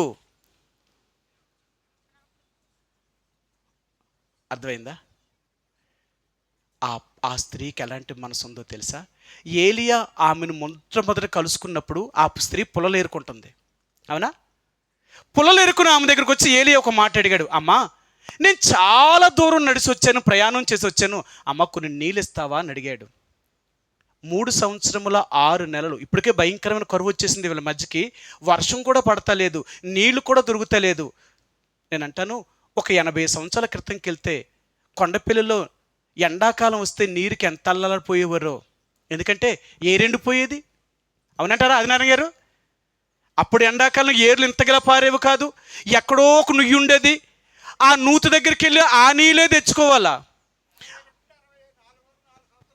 చూడండి, ఇక చెప్పు మా ఆదినారాయణ గారు చెప్పడం మొదలెట్టారంటే కొండపల్లి స్టోరీ అంతా చెప్తారు, ఆయనకి అంతా తెలుసు. చూడండి ఎలాగుందో. నిజమండి, ఒక 40-60 సంవత్సరాలకి వెనక్కి వెళ్తే ఊర్లో ఒకే నుయ్యి ఉండేది. అప్పుడు బోర్లు ఉండేవి కాదు, ఎండాకాలం వస్తే అల్లాడిపోయేవాళ్ళు నీళ్ళ కోసం. మరి మనకే ఇలాగుంటే కొన్ని వేల సంవత్సరాల ముందు జరిగిన స్టోరీ అది. 3 సంవత్సరాలు అంటే నీ వర్షం పడకపోవడం వల్ల భూమి ఎంత ఎండిపోయింది, అన్నీ ఎండిపోయాయి. అలాంటి పరిస్థితుల్లో ఒక ఊరు వారు 10 ఎన్నో ఊర్ల దగ్గరికి వెళ్ళి నీళ్లు మోసుకునేవారట.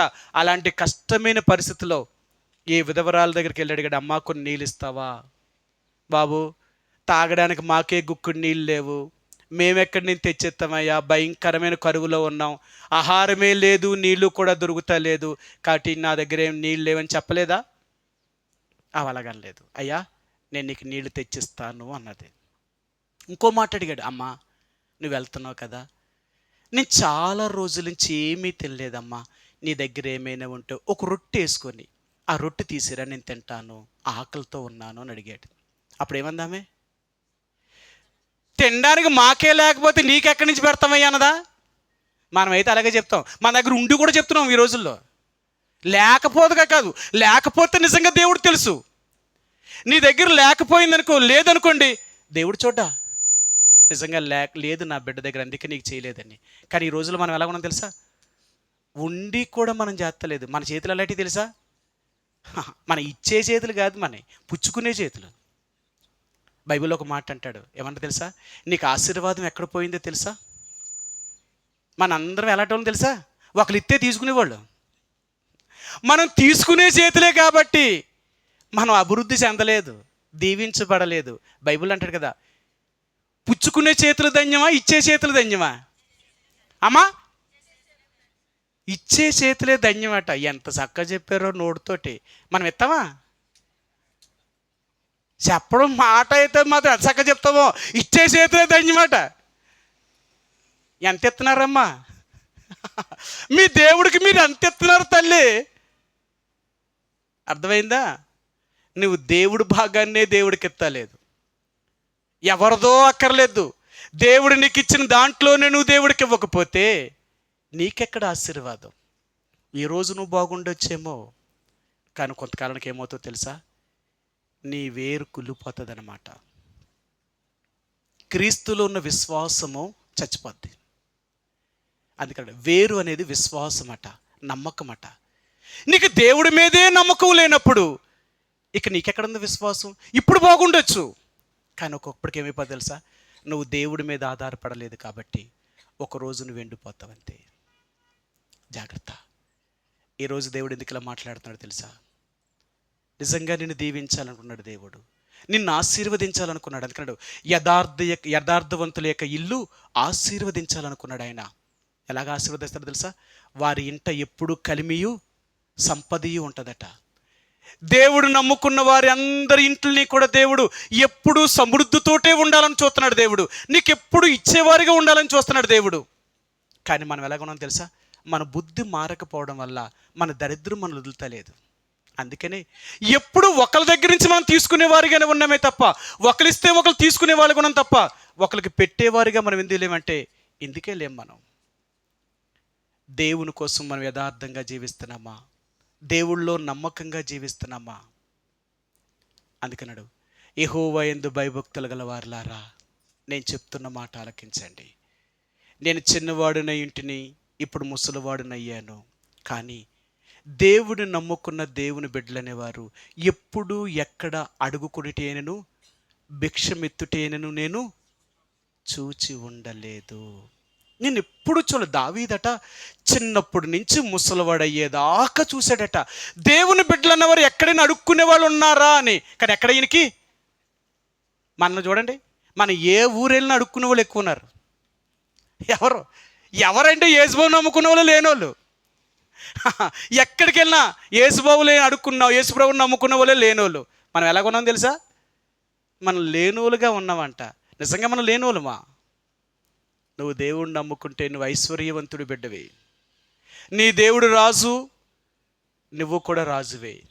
నీ దేవుడు ఐశ్వర్యవంతుడు, నువ్వు కూడా ఐశ్వర్యవంతుడివే. నువ్వెప్పుడు ఎవరిని అడుక్కునే వ్యక్తివి కాదు. ఎందుకో తెలుసా? నిన్ను అడుక్కునేలాగా ఎప్పుడూ దేవుడు చేయడట. బైబిల్ ఒక మాట అన్నాడు కదా, నీతిమంతుల యొక్క సంతానపు వారిని నేను ఆశీర్వదిస్తాను. నన్ను నమ్ముకున్న ప్రతి బిడ్డను కూడా నేను ఆశీర్వదించే దేవుణ్ణి. ఎంత ఆశీర్వదిస్తానో తెలుసా?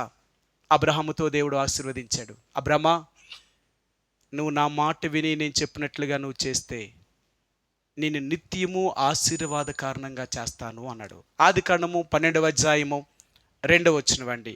ఆదికాండము 12వ అధ్యాయము 2వ వచనం. నిన్ను గొప్ప జనముగా చేసి నిన్ను ఆశీర్వదించి నీ నామమును గొప్ప చేయుదును. నీవు ఆశీర్వాదముగా నుందువు. నిన్ను ఆశీర్వదించు వారిని ఆశీర్వదించెదను, నిన్ను దూషించు వారిని నేను శపించెదను. భూమి యొక్క వంశములన్నీ నీ యందు ఆశీర్వదించబడతాయి. అబ్రహాముతో దేవుడు చెప్పాడు, అబ్రహమా, నేను చెప్పినట్లుగా నువ్వు జీవిస్తే నీకు పుట్టిన వారిని అందరినీ నేను ఆశీర్వదిస్తాను. నీ మూలముగా భూలోకమే ఆశీర్వదించబడుతుంది. అబ్రహాము యొక్క ఆశీర్వాదమే ఈరోజు నువ్వు నేను అనుభవిస్తున్నాం. ఈరోజు నువ్వు నేను కూడా ఆ అబ్రహాము యొక్క సంతానంలోనికి వచ్చాం. కాబట్టి అబ్రహాము మూలముగా ఈరోజు నువ్వు నేను ఆశీర్వాదంలోనికి వచ్చాం. అందుకని దేవుడు అంటున్నాడు, నువ్వు నిజంగా నాలో జీవిస్తే నేను నీ ఇంటిని ఎప్పుడూ ఆశీర్వదిస్తాను. నీ ఇంట్లో ఎప్పుడు కలిమియు సంపద ఉంటుంది. ఒకరికి నువ్వు ధర్మం చేసే వ్యక్తిగా ఉంటావే తప్ప, ఒకరికి నువ్వు సహాయం చేసే వ్యక్తిగా ఉంటావే తప్ప, ఒకరి దగ్గర నుంచి నువ్వు సహాయం పొందే వ్యక్తిగా నువ్వు ఉండవు. కారణం ఏంటో తెలుసా? నన్ను నమ్ముకునేవారు నేను ఎప్పుడూ భిక్షమెత్తుకునేవారిగా చెయ్యను నేను. అందుకనే దేవుని బిడ్డలు ఏం నేర్చుకుంటారో తెలుసా? ఎప్పుడు ఇవ్వడం నేర్చుకుంటారట. దేవుని బిడ్డలకున్న మనసు ఏంటో తెలుసా? తీసుకునే మనసు కాదట, ఇచ్చే మనసట. ఎందుకు ఇస్తున్నారట? ఇలా దీవించబడాలంటే ఆశీర్వదించబడాలా? ఇలా ఆశీర్వదించబడాలి. నువ్వు ఆశీర్వదించబడాలి అంటే నువ్వెంత నమ్మకంగా దేవుడికి ఇస్తావో నిన్నంత నమ్మకంగా దేవుడు దీవిస్తాడు. అందుకని ఒక మాట చూపిస్తాను ఈరోజు మీకు. సమూయేలు రాసిన మొదటి గ్రంథం 25వ అధ్యాయము. ఇక్కడ దావీదు ఈ నాబాలుతో ఒక మాట చెప్పాడు. ఆయన ఏం చెప్పాడో నీకు చూపిస్తాను మీకు. 25వ అధ్యాయము సమూయేలు రాసిన మొదటి గ్రంథము 25వ అధ్యాయము 6వ వచనం అండి. 6వ వచనం. ఆ భాగ్యవంతునితో నీకును నీ ఇంటికి నీకు కలిగినంతటికి క్షేమమగునుగాక. దావీదు చెప్తున్నాడు, నాబాలా, నీకును నీ కుటుంబానికి నీ కలిగిన దాని అంతటికి క్షేమమగునుగాక. ఎప్పుడవుతుంది? నువ్వు దేవుని బిడ్డగా జీవించినప్పుడు. అర్థమైందా? నీకు నీ కలిగినదంతా ఆశీర్వదించబడాలి అంటే, దీవించబడాలి అంటే నువ్వు దేవుడు మాట వింటే కదా, నువ్వు దేవుడు చెప్పినట్టుగా చేయగలిగితే కదా. అందుకే దేవుడు అంటున్నాడు, నీ ఇల్లు ఎలా దీవించబడుతుంది? నీ ఇల్లు దీవించబడాలి అంటే నీ ఇంట్లో దేవుడు ఉండాలి కదా. నీ ఇంట్లో దేవుడు లేకుండా నీకెక్కడ ఆశీర్వాదం వస్తుంది? నీ ఇంట్లో ముందు దేవుడు నుంచు. నీ ఇంట్లో దేవుడు ఉన్నాడా? దేవుడు అంటున్నాడు, నీ ఇంట్లో దేవుడు ఉండాలంటే ముందు నీ హృదయంలో దేవుడు ఉండాలా. నీ హృదయంలో దేవుడు ఉంటే నీ ఇంట్లో దేవుడు ఉంటాడు. నీ హృదయంలో దేవుడు లేకుండా నీ ఇంట్లో దేవుడు ఉంటే దేవుడు ఎలాగ ఉంటాడు? చాలామంది అంటారు, దేవుడు ఫోటో తీసుకొచ్చి ఇంట్లో పెడతారు అంటే దేవుడు ఉన్నట్ట. మనలో దేవుడు ఉన్నాడు కానీ మన ఇంట్లో మాత్రం దేవుడు ఉంటాడు. ఓ బొమ్మ తీసుకొచ్చి ఇంట్లో పెడేస్తాం, దేవుడా మా ఇంట్లో ఉండాలి నువ్వు. మన దేవుడు ఎక్కడుండేవాడు? ఎక్కడుంటాడండి? దేవుడికి అడ్రస్ ఉందట. ఉందా? మనకు అడ్రస్ ఉందా? మన ఊరు, మన మండలం, మన మన పేరు ఇవన్నీ రాసి ఉత్తరం వేస్తేనే మన ఇంటికి వస్తుంది. ఎത്ര వస్తుందా? మరి దేవుడికి ఉత్తరం రాసామనుకో, దేవుడికి ఎక్కడేట, ఏ అడ్రస్లో ఉంటాడు దేవుడు? ఆయనకి అడ్రస్ ఎక్కడేట? ఆయన ఉండే స్థలం ఎక్కడేట? అమ్మా, ఒకటి హృదయము, ఇంకా రెండు పరలోకమట. దేవుడు రెండు స్థలాల్లో ఉంటాడట. ఒకటి పరలోకంలో ఉన్నాడు, రెండు ఎవరైతే యేసు ప్రభువారిని అంగీకరించారో వారు హృదయంలో ఉంటాడట. కానీ మనం ఎంత తెలివితేటలో ఉపయోగిస్తాం తెలుసా? దేవుణ్ణి మన హృదయంలో ఉంచుకోగానే మన ఇంట్లో పెడతాం పట్టుకెళ్ళి దేవుణ్ణి. ఎక్కడ చూద్దాం యేసుబాబు ఫోటోలే. యేసుబాబు ఫోటోలు ఇప్పుడు అన్నీ ఎక్కడైనా పెడేస్తున్నారు. ఎందుకంటే దేవుడు ఒక బొమ్మ అయిపోయాడు. నువ్వు బొమ్మ నెట్టుకుంటున్నావే తప్ప దేవుడు లేడు నీ హృదయంలో. నీ ఇంట్లో దేవుడు ఉండాలి అనుకుంటే బొమ్మ కాదు. అందుకని దేవుడు అన్నాడు, ఆకాశము క్రింద కానీ పైన కానీ నీళ్ళ యందు కానీ మరి దేని యందు నా రూపమున ఏ బొమ్మను చేయకూడదు. నేను విగ్రహం లాంటి వాడిని కాదు, నేను బొమ్మను కాదు. మన దేవుడు మాట్లాడేవాడు, మన దేవుడు చూచేవాడు, మన దేవుడు వినేవాడు, మన దేవుడు మనతో నడిచేవాడు, మన దేవుడు మనలాంటి వాడు. ఆయన ఒక బొమ్మ కాదు. దేవుడు నీ ఇంట్లో ఉండాలి అంటే ముందు నీలో ఉండాలా. నీలో ఉంటే నీ ఇంట్లో ఉంటాడు దేవుడు. నువ్వెక్కడుంటే అక్కడ ఉంటాడు దేవుడు. నువ్వు ఎక్కడుంటావో అక్కడ ఆశీర్వాదము నీ యొద్దకు వస్తుందట. అవునా? వస్తాదా రాదా మీకు చూపిస్తాను. దేవుని బిడ్డలు ఎక్కడుంటే అక్కడికి ఆశీర్వాదం దాని అంతటా అదే వస్తుందట. నువ్వు పరిగెత్తవలసిన అవసరం లేదట. యెషయా గ్రంథము 66వ అధ్యాయము, యెషయా గ్రంథము 66వ అధ్యాయము 12 వచ్చినవండి. 66:12. యెహోవా ఇలాగు సెలవిచ్చుచున్నాడు, ఆలకించుడి. నదివలే సమాధానమును ఆమె యొద్దకు పారజేయుదును. మీరు జనముల ఐశ్వర్యమును అనుభవించినట్లు ఒడ్డు మీద పొర్లిపారు జలప్రవాహం వలె అది మీ యొద్దకు. మీరు వెళ్తారా, అది వస్తుందా? మనం ఎక్కడికి వెళ్తున్నాం తెలుసా? డబ్బు కోసం మనం పరిగెడుతున్నాం. దేవుడు మనకు లేకపోవడం వల్ల మనం పరిగెడుతున్నాం డబ్బు కోసం. నువ్వు దేవుడిని నమ్ముతున్న డబ్బే నీ దగ్గరికి వస్తుందట. వస్తుందంటారా? అవుద్దంటావా? ఎలాగొస్తుందంటారా? మీరు అంటున్నారు కదా, మనం వెళ్ళక్కరోద్దు అదే మన దగ్గరికి వస్తుంది అంటున్నారు కదా. ఎలాగొస్తుంది అది?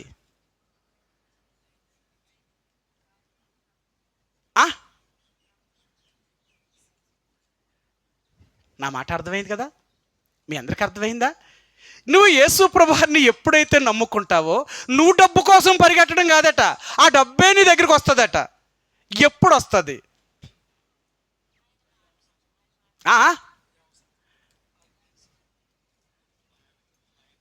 చాలా ఈజీ. నేను అడిగింది మీరు అందరూ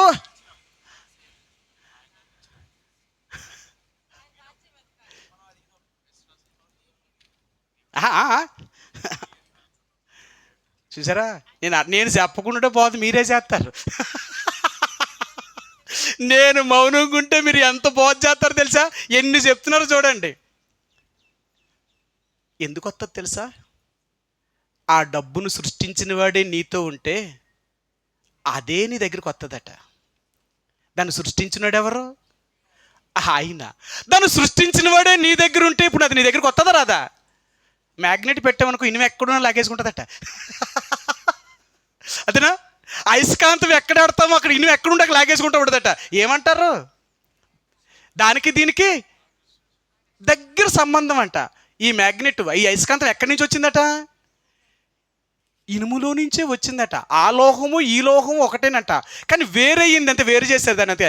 అందుకనే మీరు అయస్కాంతం దగ్గర బంగారాన్ని పెట్టండి, లాగదు. స్టీల్ని పెట్టండి, ఏ మరి ఇనుమునే ఎందుకు లాగుతుంది? ఈ రెండు ఒకటే స్వభావం, అందుకే అది లాగుతుంది. ధనాన్ని సృష్టించిన వాడే నీతో ఉంటే, అందుకని కదా దావీదు కీర్తన 32వ అధ్యాయం, భూమియు దాని సంపూర్ణతయు యెహోవావే. ఈ భూమి మీద ఉన్నవన్నీ కూడా ఎవరయ్యట? ఆయనవేనంట. అన్నీ ఆయనవైతే, అన్నీ సృష్టించిన దేవుడే నీతో ఉంటే ఇంక ఇది ఎక్కడ ఉంటుంది? అంతే.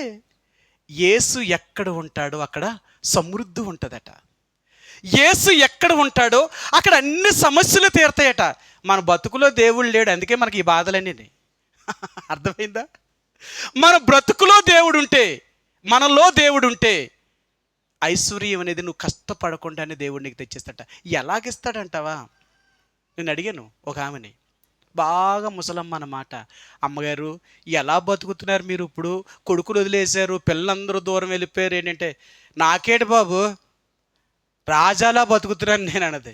ఏ అమ్మా ఎలా బతుకుతున్నావంటే, నాకు పెన్షన్ వస్తుంది, 4,000 రూపాయల పెన్షన్ ప్రభుత్వం ఇస్తుంది, చాలదా నాకు? ఎవరు ఇస్తున్నారట? నా కొడుకులు ఇస్తే ఏంటి, ఇవ్వకపోతే ఏంటి, నాకు గవర్నమెంట్ ఇస్తుందండి. ఎవరు ఇస్తున్నారట? ఆ గవర్నమెంట్ని ఇచ్చేలాగా దేవుడు ఎలా మనసును కలిగించాడు చూడు. ఒక ఆయన అన్నాడు, మొన్న బస్సులో ఎక్కితే, ఈ ముసలోళ్ళ పెన్షన్ ఆపేయారండి బాబు, ఆపేస్తే కానీ ముసలోళ్ళు మా మాట వింటా లేదు అంటున్నాడు.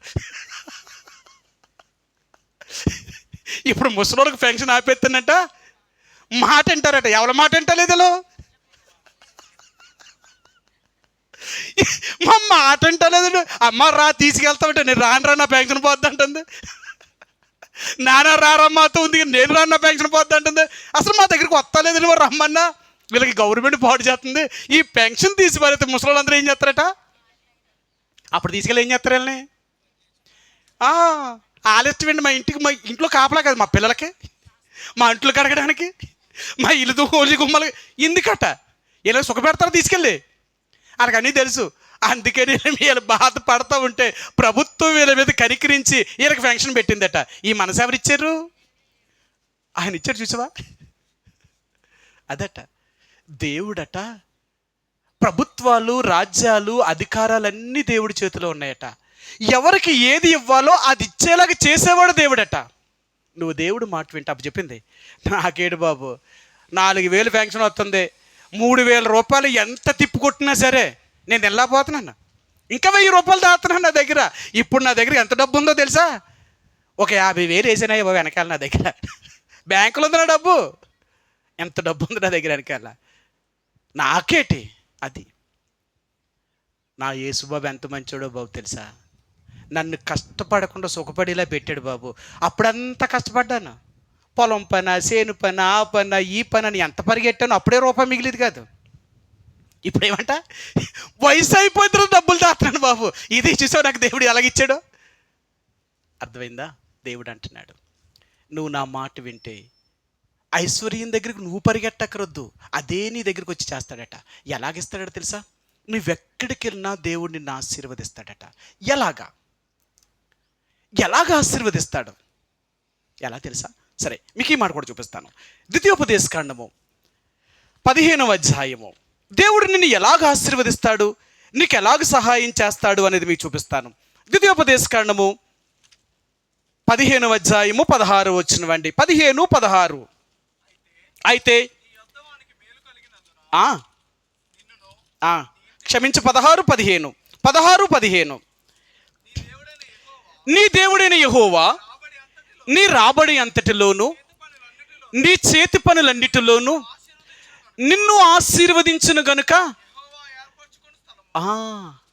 ఆయన అంటున్నాడు, నీ రాబడి అంతటిలోను, నీ చేతి పనులన్నిటిలోనూ నీ దేవుడు నిన్ను ఆశీర్వదిస్తాడట.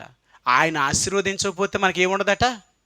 మన పొలము పండదు, మనం చేసే పని అభివృద్ధి రాదు. నేను ఒక ఆయన అంటున్నాడు, ఏటండి బాబు గవర్నమెంట్ ఉద్యోగస్తులనే పేరే తప్ప రూపాయి ఉంటా లేదండి మా దగ్గర, అంత అప్పుల్లోనే ఉన్నారట గవర్నమెంట్ ఉద్యోగస్తులు అందరూనట. లోన్లు తీసేసుకోవడం, 50 వేసి 30 వేసి 60 వేసి లక్షలు పెట్టి ఇల్లు కొనేడు. మరి అన్నింటికి లోన్కి రికవరీ పోతుందట. వీళ్ళకి వచ్చేది ఎంత ఉందట? మిగిలేదేమీ లేదట. ఏటో అనుకుంటున్నారండి ఇవన్నీ. ఇప్పుడు ప్రభుత్వం అట 1,00,000 రూపాయలు జీతం అంటే 20,000 రూపాయలు ప్రభుత్వమే కట్ చేస్తుందట ట్యాక్స్. అవునా? పేరుకి 1,00,000 రూపాయల జీతం ఎన్ని అవుతున్నాయో తెలుసా? ఈ లెక్కెడితే మిగిలిది ఏమి ఉండదట. కానీ నేను అలా చేయలేదే. ఈరోజు దేవుడు నిన్నెంత ఆశీర్వదిస్తున్నాడో తెలుసా? నువ్వు నిజంగా దేవుళ్ళో ఉంటే నువ్వు ఆశీర్వాదంగానే ఉంటావు. అనేకులకు ఆశీర్వాదకరంగా దేవుడు చేయబోవాలనుకుంటున్నాడు ఆయన. అందుకని అంటున్నాడు, నీ ఇంట్లో దేవుడు ఉండాలి అంటే, నీ ఇల్లు దీవించబడాలి అంటే ముందు నీలో దేవుడు ఉండాలా. నీలో దేవుడు ఉండాలంటే నీ స్వభావాన్ని మార్చుకో. ఈ మానవ స్వభావాన్ని మార్చుకో. నీ స్వభావం మారలేదా, దేవుడు నీతో ఉండడు. అందుకని అంటాడు, పాపం ఎక్కడ ఉందో దేవుడు అక్కడ ఉండలేడు. నీలో పాపం ఉంటే దేవుడు నీతో ఉండలేడు. నీలో నుంచి పాపం ఎప్పుడైతే పోతుందో అప్పుడే దేవుడు నీకు తోడుగా ఉండగలడేమో. కానీ నువ్వు పాపం చేసినంతకాలం నీకు ఆశీర్వాదం లేదు. ఒకవేళ పాపం చేసి నువ్వు ఎంత సంపాదించినా అది నీ తర్వాత నీ పిల్లలకు శాపమే. ఇప్పుడు కాకపోయినా 3-4 తరాల తర్వాత నీ కుటుంబాన్ని చూస్తే ఒక్కడో కూడా కనపడ్డావు. నేను ఒక మాట మీకు చూపిస్తాను, అది అవునా కాదా మీరే చూద్దరు. కానీ సమూయేలు రాసిన 2వ గ్రంథము, అది ఎంత యథార్థంగా దావీదు ఈ మాటను చెప్పాడో మీకు చూపిస్తాను. సమూయేలు రాసిన 2వ గ్రంథము 3వ అధ్యాయము, సమూయేలు రాసిన 2వ గ్రంథము 3వ అధ్యాయము 28వ వచనం. ఆ తర్వాత ఈ సమాచారము దావీదునకు వినబడినప్పుడు అతడు అనుకున్నదేమనగా, నేనును నా రాజ్యమును నేరు కుమారుడగు అబ్నేరు ప్రాణము తీయటి విషయములో యెహోవా సన్నిధిని ఎప్పటికీ నిరపరాధులమే. ఈ దోషము యోవాబు మీదను అతని తండ్రికి పుట్టిన వారందరి మీదను మోపబడునుగాక. యోవాబు ఇంటి వారిలో స్రావము గలవాడైనను, కుష్ఠరోగి అయినను, కర్ర పట్టుకొని నడుచువాడైనను, ఖడ్గము చేత కూలువాడైనను, ఆహారము లేనివాడైనను ఉండకపోవుడుగాక. నేను ఆహాబు చేసిన పాపానికి దావీదు చెప్తున్నాడు, యోవాబా, నువ్వు చేసిన తప్పుకి నీ కుటుంబములో ఏ ఒక్కడైనా సరే మంచివాడనేవాడు ఉంటే నా మాట అలా నేను చెప్పింది అబద్ధం అవుతుంది. నీ కుటుంబములో ఇలాంటి వాళ్ళే పుడతారు. ఇంకా నీ తర్వాత నీ సంతానములు ఇలాంటి వాడు ఒకడు ఉండకపోడు. ఎలాంటి వారు పుడతారో చెప్పాడు. వాళ్ళ సంతానం ఏమైపోద్దో చెప్పాడు. ఎందుకో తెలుసా? దేవుడు మాట వినకపోవడం వల్ల. ఈరోజు మనం అనుకుంటున్నాం, ఈ రోజు నేను బాగున్నానా లేదా నువ్వు అనుకుంటున్నావేమో. మనం చేసే ప్రతి పాపానికి ఆ పాపం తీసుకెళ్లి దేవుడు మన పిల్లల ఒళ్ళో వేస్తే, వాళ్ళ తర్వాత వారి పిల్లలు అనుభవిస్తే అది ఎంత భయంకరంగా ఉండో తెలుసా? అందుకని దేవుడు అంటున్నాడు, నా మాట విను. ఇప్పటికైనా నువ్వు నా మాట విని నన్ను హృదయంలో చేర్చుకోగలిగితే నేను నిన్ను ఆశీర్వదిస్తాను, నీకు పుట్టిన వారిని ఆశీర్వదిస్తాను, నీ సంతానాన్ని దీవిస్తాను. నా మాట వింటావా? మనల్ని దీవించేవాడు, ఆశీర్వదించేవాడు, మనకి ఇచ్చేవాడు మాట వింటలేదు. కానీ మనం నమ్మించి మోసం చేసేవాడు మాట నమ్ముతున్నాం. మనం ఎలాంటి వారిని తెలుసా? అబద్ధాలు నమ్మేవాళ్ళం కదా, నిజాన్ని నమ్మం మనం ఎప్పుడు కూడా. మనం అబద్ధాన్ని నమ్మేవాళ్ళం. లోకంలో నీకు అది దొరుకుతుంది, ఇది దొరుకుతుంది, అలా జరుగుతుంది, ఇలా జరుగుతుంది ఆడ ఎన్ని మాయ మాటలు చెప్తుందో ఆ లోకాన్ని నమ్ముతున్నామే. కానీ యథార్థంగా దేవుడు చెప్పిన మాటను నమ్ముతలేదు. ఈ రోజైనా దేవుడు అంటున్నాడు, నా మాట నమ్ము. నేను ఎందుకు వచ్చానో తెలుసా? మిమ్మల్ని ఆశీర్వదించాలని. యేసుప్రభువారు ఈ లోకానికి ఎందుకు వచ్చాడట? మనల్ని ఆశీర్వదించాలనండి, మనల్ని అందరినీ దీవించాలని, ఆయన అందరికీ ఐశ్వర్యవంతులుగా చేయాలనుకునే వచ్చాడు ఆయన. కానీ మనమైన మాట వినలేదు. మీకు చూపిస్తాను ఆ మాటను. పేతురు రాసిన మొదటి పత్రిక 3వ అధ్యాయము, 3వ అధ్యాయము 9వ వచనం అండి. 3:9, ఆశీర్వాదమునకు వారసులగుటకు మీరు పిలువబడితిరి గనుక. ఆయన అంటున్నాడు, మిమ్మల్ని అందరినీ ఆశీర్వదించాలని నేను మిమ్మల్ని పిలిచాను. నేను మిమ్మల్ని అందరిని ఆశీర్వదించాలని, కానీ మీరే నా మాట వినలేదు. ప్రియ సహోదరి సోడా, ఈరోజు దేవుడు అంటున్నాడు, నీ ఇల్లు కలిమియు సంపదతో నిండి ఉండాలి అంటే, నీ ఇల్లు ఎప్పుడూ ఆశీర్వదించబడాలి అంటే, నీ ఇల్లు ఒకరికి సహాయం చేసే ఇల్లుగా ఉండాలి అంటే నువ్వు దేవుడు మాట విను. బైబిల్ గ్రంథంలో ఎన్నో కుటుంబాలు ఉన్నాయన్నమాట, ఎన్నో ఇల్లు. ఒక్కొక్క ఇంటి వారు ఒక్కొక్క రీతిగా దేవుడికి ఉపయోగపడ్డారు. ఇక మీరు బైబిల్ గ్రంథంలో చూస్తే ఆది కాండం దగ్గర నుంచి మీరు ప్రకటన గ్రంథం వరకు ఎంతమంది దేవుని బిడ్డల కుటుంబాలు ఎంతమందిని ఆదరించాయో తెలుసా? నేను ఒక కుటుంబాన్ని చూపిస్తాను, ఒక ఇంటిని చూపిస్తాను. ఈ ఇంటి వారు ఎంతమందికి ఉపకారం చేశారో, ఎంతమందికి సహాయం చేశారో చూపిస్తాను మీకు. రోమిలికి రాసిన పత్రిక, అపోస్తలుడైన పౌలు రోమిలికి రాసిన పత్రిక 16వ అధ్యాయము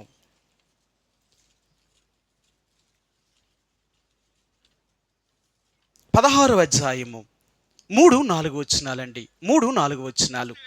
క్రీస్తు యేసునందు నా జతపని వారైన ప్రిస్కిల్లాకును అకుల్లాకును నా వందనములు చెప్పుడి.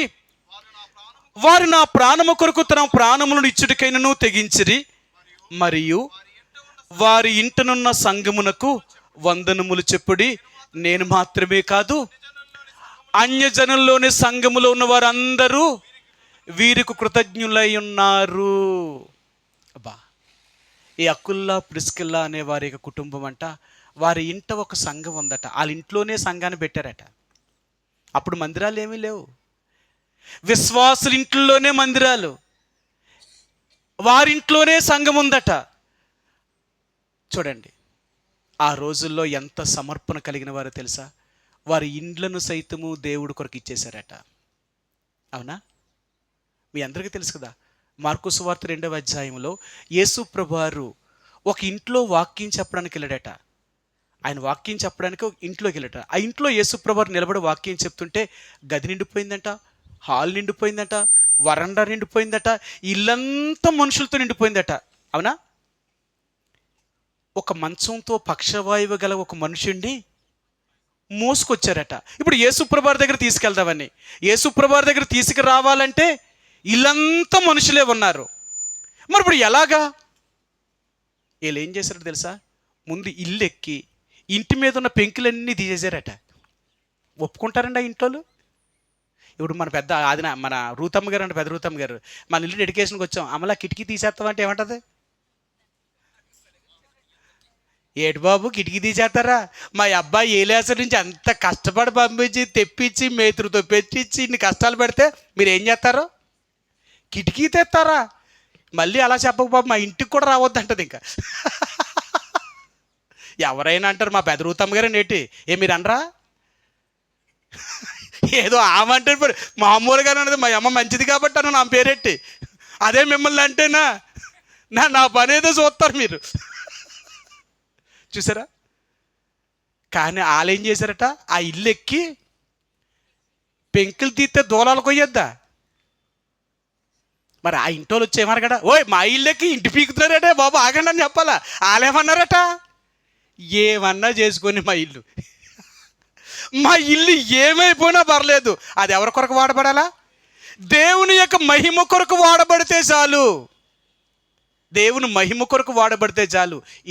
పెంకులిప్పేశారు, దూలాలు కట్ చేశారు, ఆ మంచాన్ని తీసుకొచ్చి అలాగే పక్షవాయువులను గదిలో యేసుప్రభువారి దగ్గరికి దింపారట. ఆ పక్షవాయువు గలవాడిని దేవుడు చూసి వాడిని బాగు చేశాడట. ఆ ఇల్లు వల్ల ఆ రోగి బాగుపడ్డాడండి. మన ఇంటి వాళ్ళు ఎవరైనా బాగుపడుతున్నారంటే మనం సంతోషించాలా? మా ఇల్లు వాళ్ళు ఇంకొకటి బాగుపడడం ఏంటంటే మనకేటో తెలుసా? మా ఇల్లు వాళ్ళు ఇంకొకటి బాగుపడ్డాడు, ఆ బాగేదో మేమే అనుభవించాలా? ఇది మన మనసు. ఇలా ఒక ఇల్లు కాదండి, బైబిల్లో ఎంతమంది ఇండ్లు దేవుని కొరకు ఉపయోగించారు. అకుల్లా ప్రిస్కిల్లాలు ఆ ఇల్లు ఇవ్వడమే కాదట, అవసరమైతే పౌలు కొరకు తన ప్రాణాన్నైనా దేవుని సేవ కొరకు. మేము మా ఇల్లే కాదు, మా ఆస్తే కాదు, మా డబ్బే కాదు. వాళ్ళు ఏం చేశారు తెలుసా? అన్యజనుల్లో సంఘాలు విస్తరించడం కొరకు వాళ్ళు డబ్బంతా ఖర్చు పెట్టేశారట. సంఘము కొరకే డబ్బును ఖర్చు పెట్టారు వాళ్ళు. అందుకని ఈయన చెప్తున్నాడు, అన్యజనుల్లో చెదిరి ఉన్న సంఘముల వారు అందరూ వీళ్ళకి ఎందుకు కృతజ్ఞులై ఉన్నారు? వాళ్ళ సొమ్ముతోటి ఈరోజు సంఘాలు కట్టబడ్డాయి, వాళ్ళ ప్రయాసంతో ఈరోజు దేవుడి పరిచర్య జరిగింది. వాళ్ళు ఎంత ఇచ్చారో తెలుసా? మీరందరూ వాళ్ళకు రుణస్తులే అని చెప్పాడు. వాళ్ళు ఎంత సేవ చేశారో తెలుసా? దేవుని కొరకు వారు ఆస్తినిచ్చారు, వాళ్ళు వారి యొక్క డబ్బునిచ్చారు, వాళ్ళ ఇండ్లనిచ్చారు, వారు భూముల్ని ఖర్చు పెట్టారు. అవునంటారా? దేవుని కొరకు అలా భూములు కూడా అమ్మేశారా లేదా? దేవుని పరిచర్య కొరకు అవసరమైతే వారి భూములను కూడా అమ్మేశారట. అర్థమైందా? అది నేను మొన్న విన్నానమాట. ఒక ఆమె నర్సీపట్నంలో మందిరానికి 6 సెంట్లు స్థలం ఇచ్చింది. ఆ రేట్ ఎంతప్పుడు తెలుసా? సెంటు 5 లక్షలు. అప్పుడు ఎంత అయింది? 6 36 లక్షల స్థలము మందిరానికి ఇచ్చిందంట. మనం ఇస్తామా? ఏమి లెక్కెడతాం తెలుసా? ముందు ఆ సెంటు రేట్ ఎంత? మనం ఇంత భూమిని దేవుడికి ఇస్తామా? చాలే, బాగా చెప్పారు. ఆయన అడిగితే బుద్ధి ఆయనకన్నా సిగ్గేసిందా లేదా? ఏ నోటితో అడిగాడు ఆయన? ఇలాగ అడుగుతాడా మమ్మల్ని? అర్థమైందా? కానీ ఒక ఆమె, పోనీ ఆమె ఏమైనా పెద్ద డబ్బున్నామా అంటే పెద్ద డబ్బున్నామేం కాదు ఆమె. అప్పుడెప్పుడో కొన్నదట స్థలం. అది వాళ్ళు ఎవరో అమ్మేస్తుంటే సెంటు 4,000 రూపాయలు చెప్పిన. ఇది ఆ సెంటు 4,000 ఇప్పుడు ఎంత అయింది? 6 లక్షలు అయ్యింది. నా దేవుడి కంటే నా భూమి. పొద్దు బాబు, దేవుడి పనికి అంటున్నారు, ఇది వాడండి. తరతరాలుగా మందిరం అలా ఉండడం వల్ల, ఆ పరిచర్య అక్కడ జరగడం వల్ల నేను, నా కుటుంబం, నా పిల్లలు, అదంతా ఆశీర్వాదమే. అర్థమైందా? నేను దేవుడి కోసం ఏం చేస్తానో అది నా తరతరాలకి ఆశీర్వాదం. అది నాతో పోయేది కాదు. ఈయన యక్కుల్లా ప్రిస్కెల్లాలో ఎంత దేవుడి కోసం సేవ చేసి, అది మన ఇల్లు ఎలాగ ఉండాలో తెలుసా? దేవుని కోసం వాడబడాలా, నా కోసం కాదు. నా ఇల్లు దేవుని యొక్క మందిరం కొరకు ఉపయోగపడాలా, నా ఇల్లు దేవుని కొరకు ఉపయోగపడాలా, దేవుని మహిమ కొరకు ఉపయోగపడాలా, నా కోసం కాదు. సరే, ఇంకొక మాట కూడా చూపిస్తాను మీకు. వీరిల్లు ఎలాగ ఉందో చూపిస్తాను మీకు. అపొస్తలుడైన పౌలు ఫిలోమోనుకు రాసిన పత్రిక 1వ అధ్యాయము, ఫిలోమోనుకు రాసిన పత్రిక 1వ అధ్యాయము 4-5 వచనాలండి. 4-5 వచనాలు. నీ ప్రేమను గూర్చియు ప్రభువైన యేసు ఎడలను సమస్త పరిశుద్ధుల ఎడలను నీకు కలిగి ఉన్న విశ్వాసమును గూర్చియు నేను విని నా ప్రార్థనల యందు నీ నిమిత్తము విజ్ఞాపనము చేయుచు ఎల్లప్పుడూ నా దేవునికి కృతజ్ఞతాస్తుతులు చెల్లించుచు క్రీస్తును బట్టి మీ యందు ప్రతి శ్రేష్టమైన వరమును, ఆ శ్రేష్టమైన వరము విషయమై నీవు అనుభవపూర్వకముగా ఎరుగుట వలన ఇతరులు నీ విశ్వాసమందు పాలువారగుటకు అనునది కార్యకారి కావాలనని వేడుకొనుచున్నాను. సహోదరుడా, పరిశుద్ధులు హృదయములు నీ మూలముగా విశ్రాంతి పొందినందున నీ ప్రేమను బట్టి నాకు విశేష ఆనందము ఆదరణ కలిగెను. ఫిలోమోనుకు చెప్తున్నాడు, ఫిలోమోనా, ఈరోజు నీ వలన నాకెంత ఆనందము, ఎంత ఆదరణ కలుగుతుందో తెలుసా? ఈరోజు నీ ఇల్లు ఎలాగుందో తెలుసా? పరిశుద్ధులకు ఆతిథ్యం ఇచ్చే ఇల్లు. సరే, మీకు ఆ మాట కూడా చూపిస్తాను. అది ఎలాగుందో చూపిస్తాను. అక్కడ ఏం చెప్తున్నాడంటే, సహోదరుడా, నేను నీ దగ్గర కొంతమందిని పంపించాను. వారు నీ దగ్గరికి వచ్చినప్పుడు వారు నువ్వు సహాయం చేసావు, వారికి ఎంతగా నువ్వు ఉపచారం చేసావో అది నేను తెలుసుకున్నాను అంటున్నాడు ఆయన. చూడండి, ఆయన ఏమన్నాడట? 11వ వచనం. అతడు మునుపు నీకు నిష్ప్రయోజనమైన వాడే గాని ఇప్పుడు నీకును నాకును ప్రయోజనకరమైన వాడాయను, నా ప్రాణం వంటి వాడాయను. నా ప్రాణం వంటి వాడైన అతనిని నీ యొద్దకు నేను తిరిగి పంపి ఉన్నాను. ఆయన చెప్తున్నాడు, ఫిలోమోను గురించి ఎన్ని విషయాలు చెప్తున్నాడో, ఎంత మంచివాడో. ఆయన ఇల్లు అనేకులకు దీవెనకరంగా, నాకు కాదు, నేనేది సంపాదించినా, నేనేది కట్టుకున్నా, నాకేదున్నా దాని ద్వారా నా దేవుడు మహిమపరచబడాలి, నాకు కాదు. అలాగే ఫిలోమోను కూడా దేవుని యొక్క పరిచర్య కొరకు, దేవుని యొక్క సంఘాల కొరకు తన ఇంటిని ఉపయోగించాడండి. సరే, 3వ వ్యక్తిని చూపిస్తాను మీకు. యోహాను రాసిన 3వ పత్రిక, 1వ అధ్యాయం 1వ అధ్యాయము 5వ వచనం. యోహాను రాసిన 3వ పత్రిక 1వ అధ్యాయము 5వ వచనం. ప్రియుడా, వారు పరదేశులైనను సహోదరులుగా ఉన్న వారికి నువ్వు చేసినదల్లా విశ్వాసకు తగినట్లుగా చేయుచున్నావు. వారిని ప్రేమను గుర్చి సంఘం ఎదుట సాక్ష్యమిచ్చిరి. వారు అన్యజనుల వలన ఏమీయూ తీసుకొనక ఆయన నామము నిమిత్తము బయలుదేరి గనుక దేవునికి తగినట్టుగా నీవు వారికి సాగనంపిన ఎడల నీకు యుక్తముగా ఉండును. ఇక మరి సహోదరుడికి చెప్తున్నారు, సహోదరుడా, నీ ఇంటిలోనికి వచ్చిన నా సహోదరులను నీ ఇంట్లో చేర్చుకొని వారికి నువ్వు ఎలాగ ఆతిథ్యం చేసావు తెలుసా? వారు పరదేశులైనను నీ స్వంత సహోదరులుగా భావించి వారికి ఆతిథ్యం చేసావు. అందుకని నువ్వు చూపిన ప్రేమ ఎంత మంచి ప్రేమను చూపించావు చూసారా. వీళ్ళ ఇల్లే, వీళ్ళ గృహమే ప్రేమ కలిగిన గృహం అన్నమాట. ఎవరొచ్చినా మనం ప్రేమించేవారు, ఎవరొచ్చినా మనం ఆతిథ్యం చేసేవాళ్ళం. మన ఇల్లు ఎలాగుండాలంటే ఇది ఆతిథ్యము చేసే ఇల్లు, ఇది ప్రేమించే ఇల్లు. అందుకని చాలాసార్లు మనం ఇల్లులు కట్టుకున్నప్పుడు ఎలా కట్టుకున్నా తెలుసా? మన కోసమే కట్టుకుంటాం, నాది నా కోసం. కానీ నీ ఇల్లు ఎలాగుండాలో తెలుసా? నీ కోసం కాదు, నీ దేవుడి కోసం వాడబడాలా. నీ ఇల్లు దేవుని కొరకు ఉపయోగపడాలా. నీ ఇంటిని దేవుడి కొరకు ఉపయోగించబడినప్పుడు నీ ఇల్లు ఎంత దీవించబడుతుందో తెలుసా? మీకు ఇంక నేను తీయను, చెప్పేసి వదిలేస్తానంతే. ఫిలిష్తీయులు మందసాన్ని కొత్త బండి మీద కట్టి మందసాన్ని వదిలేశారు, అవునా? మందసాన్ని వదిలేసేసినప్పుడు మందసము బండి ఆవులు అరుచుకుంటూ బెత్సిమేసి దాకా వచ్చి ఆ బండికి ఒక రాయి, పెద్ద బండరాయి అడ్డొచ్చేసింది. అక్కడికి వచ్చి ఆగిపోయాయి. ఇక్కడ బెత్సిమేసి వారు ఏం చేశారంటే, దేవుని మందసం మన మధ్యకు వచ్చేసిందని ఎంతో సంతోషించేత ఆ మందసాన్ని దింపి వాళ్ళ దగ్గర పట్టుకెళ్ళారు. మందసాన్ని దింపి వాళ్ళు ఎప్పుడైతే పట్టుకెళ్ళారో వాళ్ళకి తెగులు పుట్టింది.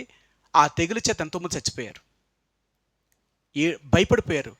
ఇదేంటి, దేవుడు మందసాన్ని కదా మనం తీసుకొచ్చి మన దగ్గర పెట్టుకున్నాం, పెట్టుకుంటే దేవుడు ఇలా మొత్తాడేంటి, ఈ మందసాన్ని మన దగ్గర ఉంచొద్దని మందసాన్ని మళ్ళీ పంపించేశారు. ఇప్పుడు బెత్సిమేసి నుంచి మందసాన్ని తీసుకుపోయారు.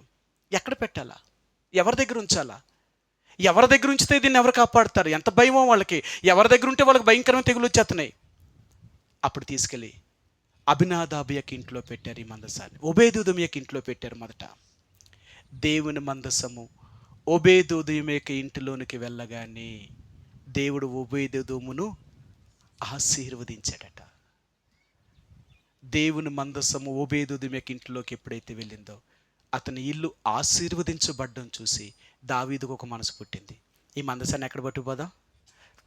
మన దగ్గర పట్టుకుపోదాం.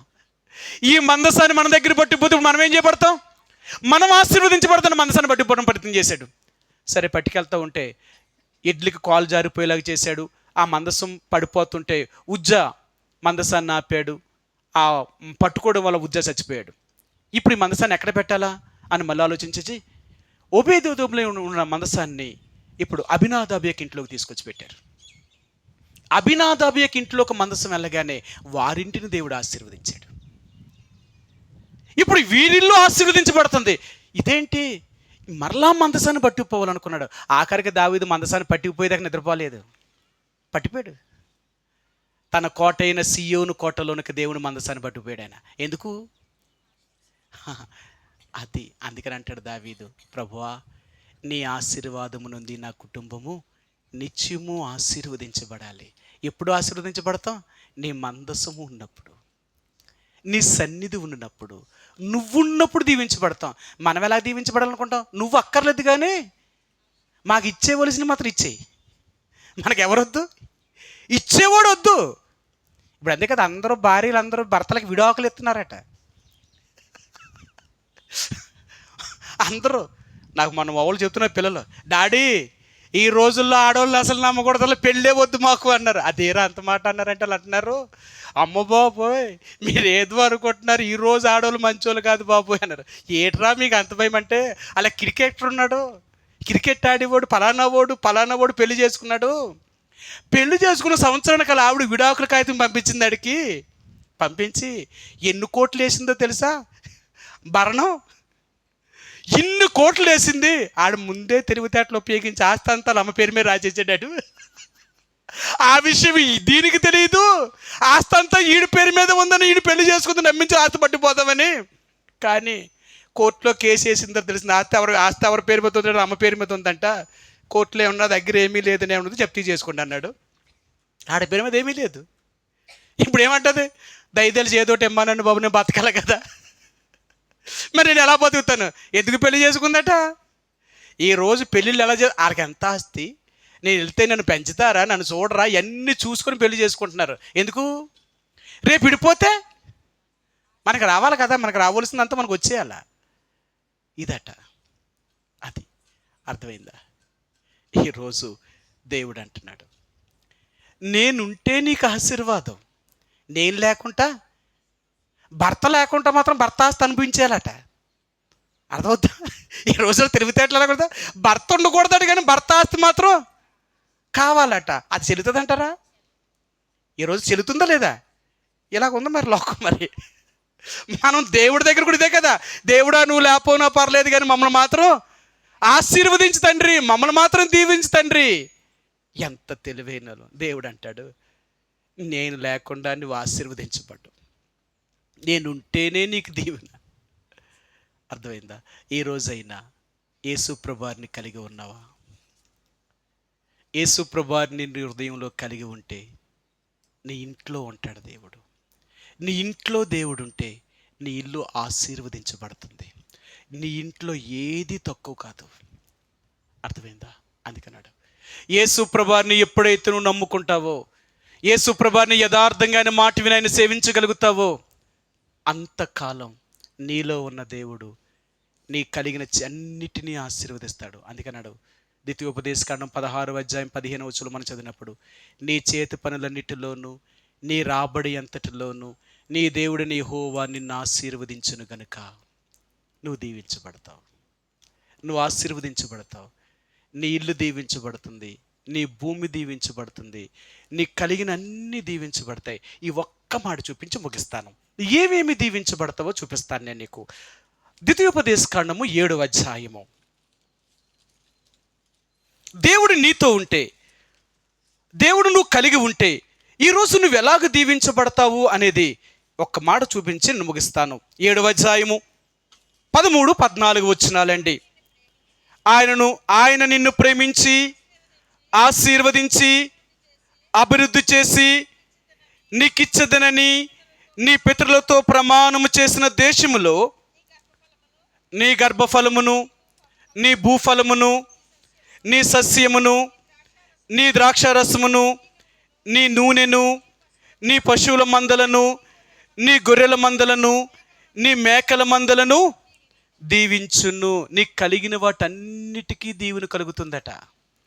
నువ్వు దేవుడు మాట వింటే నీకు కలిగిన నీ రాబడి అంతా, నీ ఆస్తి అంతా దీవించబడుతుందట. అప్పుడు నువ్వేమవుతావో తెలుసా? సరే, తర్వాత మాట 14వ వచనం. సమస్త ధనముల కంటే ఎక్కువగా నీవు ఆశీర్వదింపబడదువు. దేవుడు నీతో ఉంటే నువ్వు ఎలా దీవించబడతావట? అందరికంటే ఎక్కువగా దీవించబడతావు నువ్వు. అర్థమైందా? దేవుడు నీతో ఉంటే ఈ భూమి మీద ఉన్న వారందరికంటే నువ్వు దీవించబడతావు. అలాగున్నామా? ఎందుకులేమో తెలుసా? మనం దేవుడి మాట వినక. అది దేవుడు చెప్పిన మాట. నువ్వు నిజంగా దేవుడి మాట వింటే నువ్వు నిశ్చయముగా ఆశీర్వదించబడతావు. ఎంత ఆశీర్వదించబడతావు తెలుసా? భూమి మీద ఉన్న వారందరికంటే అత్యధికముగా నిన్ను ఆశీర్వదిస్తాను. మొన్న ఒక ఆయన నాకు బాగా తెలిసిన ఆయన అనమాట అన్నాడు. ఆయన ఏమన్నాడు తెలుసా? ఏరా ఇంకా అలాగే ఉన్నావు అన్నాడు. ఎలాగా? మేమందరం కార్లు కొన్నాము, మేమందరం మేళ్ళ కట్టాము, మేమందరం ఎలాగున్నాం తెలుసురా? ఎప్పుడు వచ్చావురా బాబు సేవకు? మాకంటే ముందు వచ్చావు సేవకి, ఏట్రా ఇంకా అలాగే ఉన్నావు అన్నాడు. ఏం చేయనన్నా మీలాగా చేయడం నా చేత కాలేదు, మరి నేనేం చేస్తాను చెప్పాను. ఊరుకో, నువ్వు ఎలాంటోడు తెలిసావురే, నీకేట్రా ఒరే, నీతో ఎవడు మాట్లాడగలరా అన్నాడు. ఏటన్నా అంతలాగా? ఒరే నీకు అన్నీ ఉన్నాయిరా, నీకు సంపాదించడమే రాలేదురా అన్నాడు. అవునన్నా, మరి నేను సంపాదించడం తెలియదు నాకు. నేను సంపాదించు అనేది సంపాదించేద్దును, నాకు ఆ తెలివితేటలు రాలేదు. నేను ఇలాగే ఉండిపోవాలనుకున్నాను, అందుకే నేను ఇలా ఉండిపోయాను. ఒక వద్దన్నా నాన్న. సర్లేలే, నీ పిల్లలు ఏం చదువుతున్నారా అన్నారు. చెప్పాను. ఒరే, ఇంకొక 4 సంవత్సరాలకు మా అందరికంటే గొప్పడు అయిపోతారా నువ్వు? ఇంకొక 4 సంవత్సరాలకి నీ పిల్లలు ఏ స్థాయిలో ఉంటారో తెలుసా? ఓరు బాబు, అప్పటికి నిన్ను మేము ఎలా చూడాలో తెలుసా? ఇలా కాదు, అలా చూడాలా. అదేమన్నా అంతాను, ఇంకేట్రా వాళ్ళందరూ ఉద్యోగాలు చేస్తే ఎక్కడ దాస్తావు డబ్బు అంతాను. ఓరు అప్పుడు నువ్వు ఎక్కడ ఉంటారు? నేను అన్నాను ఏటని అడగ. అవునరా, నేను దేవుడు అంత దీవిస్తాడు అంతేనా, మరి ఇంకేం చేస్తాను చెప్పు. నిజమే, నువ్వు నిజంగా దేవుళ్ళో ఉంటే నువ్వెప్పుడు అలాగే ఉంటావు. అర్థమైందా? నువ్వు ఎలాగుంటావు తెలుసా? మొదట కొంచెంలోనే ఉంటావే, కానీ చివరికి ఏమైపోతావు తెలుసా? మహా అద్భుత గొప్పడు అయిపోతావు నువ్వు. అవునా? మీ అందరికీ తెలుసు కదన్నమాట. చూపిస్తాను యోబు గ్రంథము. నువ్వు నిజంగా దేవుళ్ళో ఉంటే ఇప్పుడు నువ్వు కొంచెంగా ఉండొచ్చేమో, నీ దేవుడు నిన్ను ఆశీర్వదించే కొలది నువ్వు ఎంత గొప్పడు అయిపోతావు తెలుసా? నీ ఎంత గొప్పవాడే ఇంకా ఆవిడ ఉండడు. ఇంకా యోబు గ్రంథము 8వ అధ్యాయము, యోబు గ్రంథము 8వ అధ్యాయము 7-8 వచనాలండి. అప్పుడు నీ స్థితి మొదట కొద్దిగా ఉండినను తుదను నీవు మహా అభివృద్ధి పొందుదువు. మొదట నువ్వు ఎలాగ ఉంటావట? కొద్దిగానే ఉంటావట, కానీ చివరికి నువ్వు వచ్చేటప్పుడు ఏమో తెలుసా? గొప్పవాడు అయిపోతావు నువ్వు. నువ్వు నా మాట వింటే, నేను చెప్పినట్లుగా నువ్వు చేస్తే ఇప్పుడు ఇలా ఉన్నట్టు ఉండవు, నువ్వు చాలా గొప్పవాడు అవుతావు. కాబట్టి ఇప్పటికైనా ఆలోచించు, నువ్వు దేవుడు చెప్పినట్లుగా జీవించావా? నీ మేకలు, నీ గొర్రెలు, నీ పశువులు, నీ ఇల్లు, నీ గర్భమును పుట్టిన వాళ్ళు, నీ కలిగిన సమస్తమును దేవుడు దీవిస్తానంటున్నాడు ఆయన. ఇంకంత దీవిస్తే ఇంకెంత గొప్పడు అవుతావు చూడు. ఇప్పటికైనా దేవుడు మాట విను. దేవుడు నిన్ను దీవించాలని, నిన్ను ఆశీర్వదించాలని, నిన్ను నీ ఇంటిని దేవుడు దీవించాలని దేవుడు ఎంతో ఆశపడుతున్నాడు. అందుకన్నాడు, యథార్థ యొక్క వంశపు వారికి ఇల్లు ఆశీర్వదించబడుతుందట, కలిమియు సంపదయు ఎప్పుడు వారి ఇంటి ఉంటుందట. నీ ఇల్లు ఎప్పుడు కూడా కలిమియు సంపద లేదనేటట్లుగా ఉంచుడట. నీ ఇల్లుని ఎప్పుడు దేవుడు ఆశీర్వదిస్తాడు. అలాగ దీవించాలి అంటే ఆ దేవుడిని కలిగి ఉన్నావా? ఆ దేవుడు చెప్పినట్లుగా జీవిస్తున్నావా? ఆ దేవుని నీ హృదయంలో కలిగి ఉంటే, ఆయన చెప్పినట్లుగా నువ్వు జీవిస్తే, ఆయనకి తగినట్లుగా నువ్వు నివాసాలను వర్ధల చేసుకోగలిగితే నిశ్చయముగా నీవు ఇలాగ దీవించబడతావు. ఇలాగ దేవుడు నిన్ను ఆశీర్వదించాలనుకుంటున్నాడు.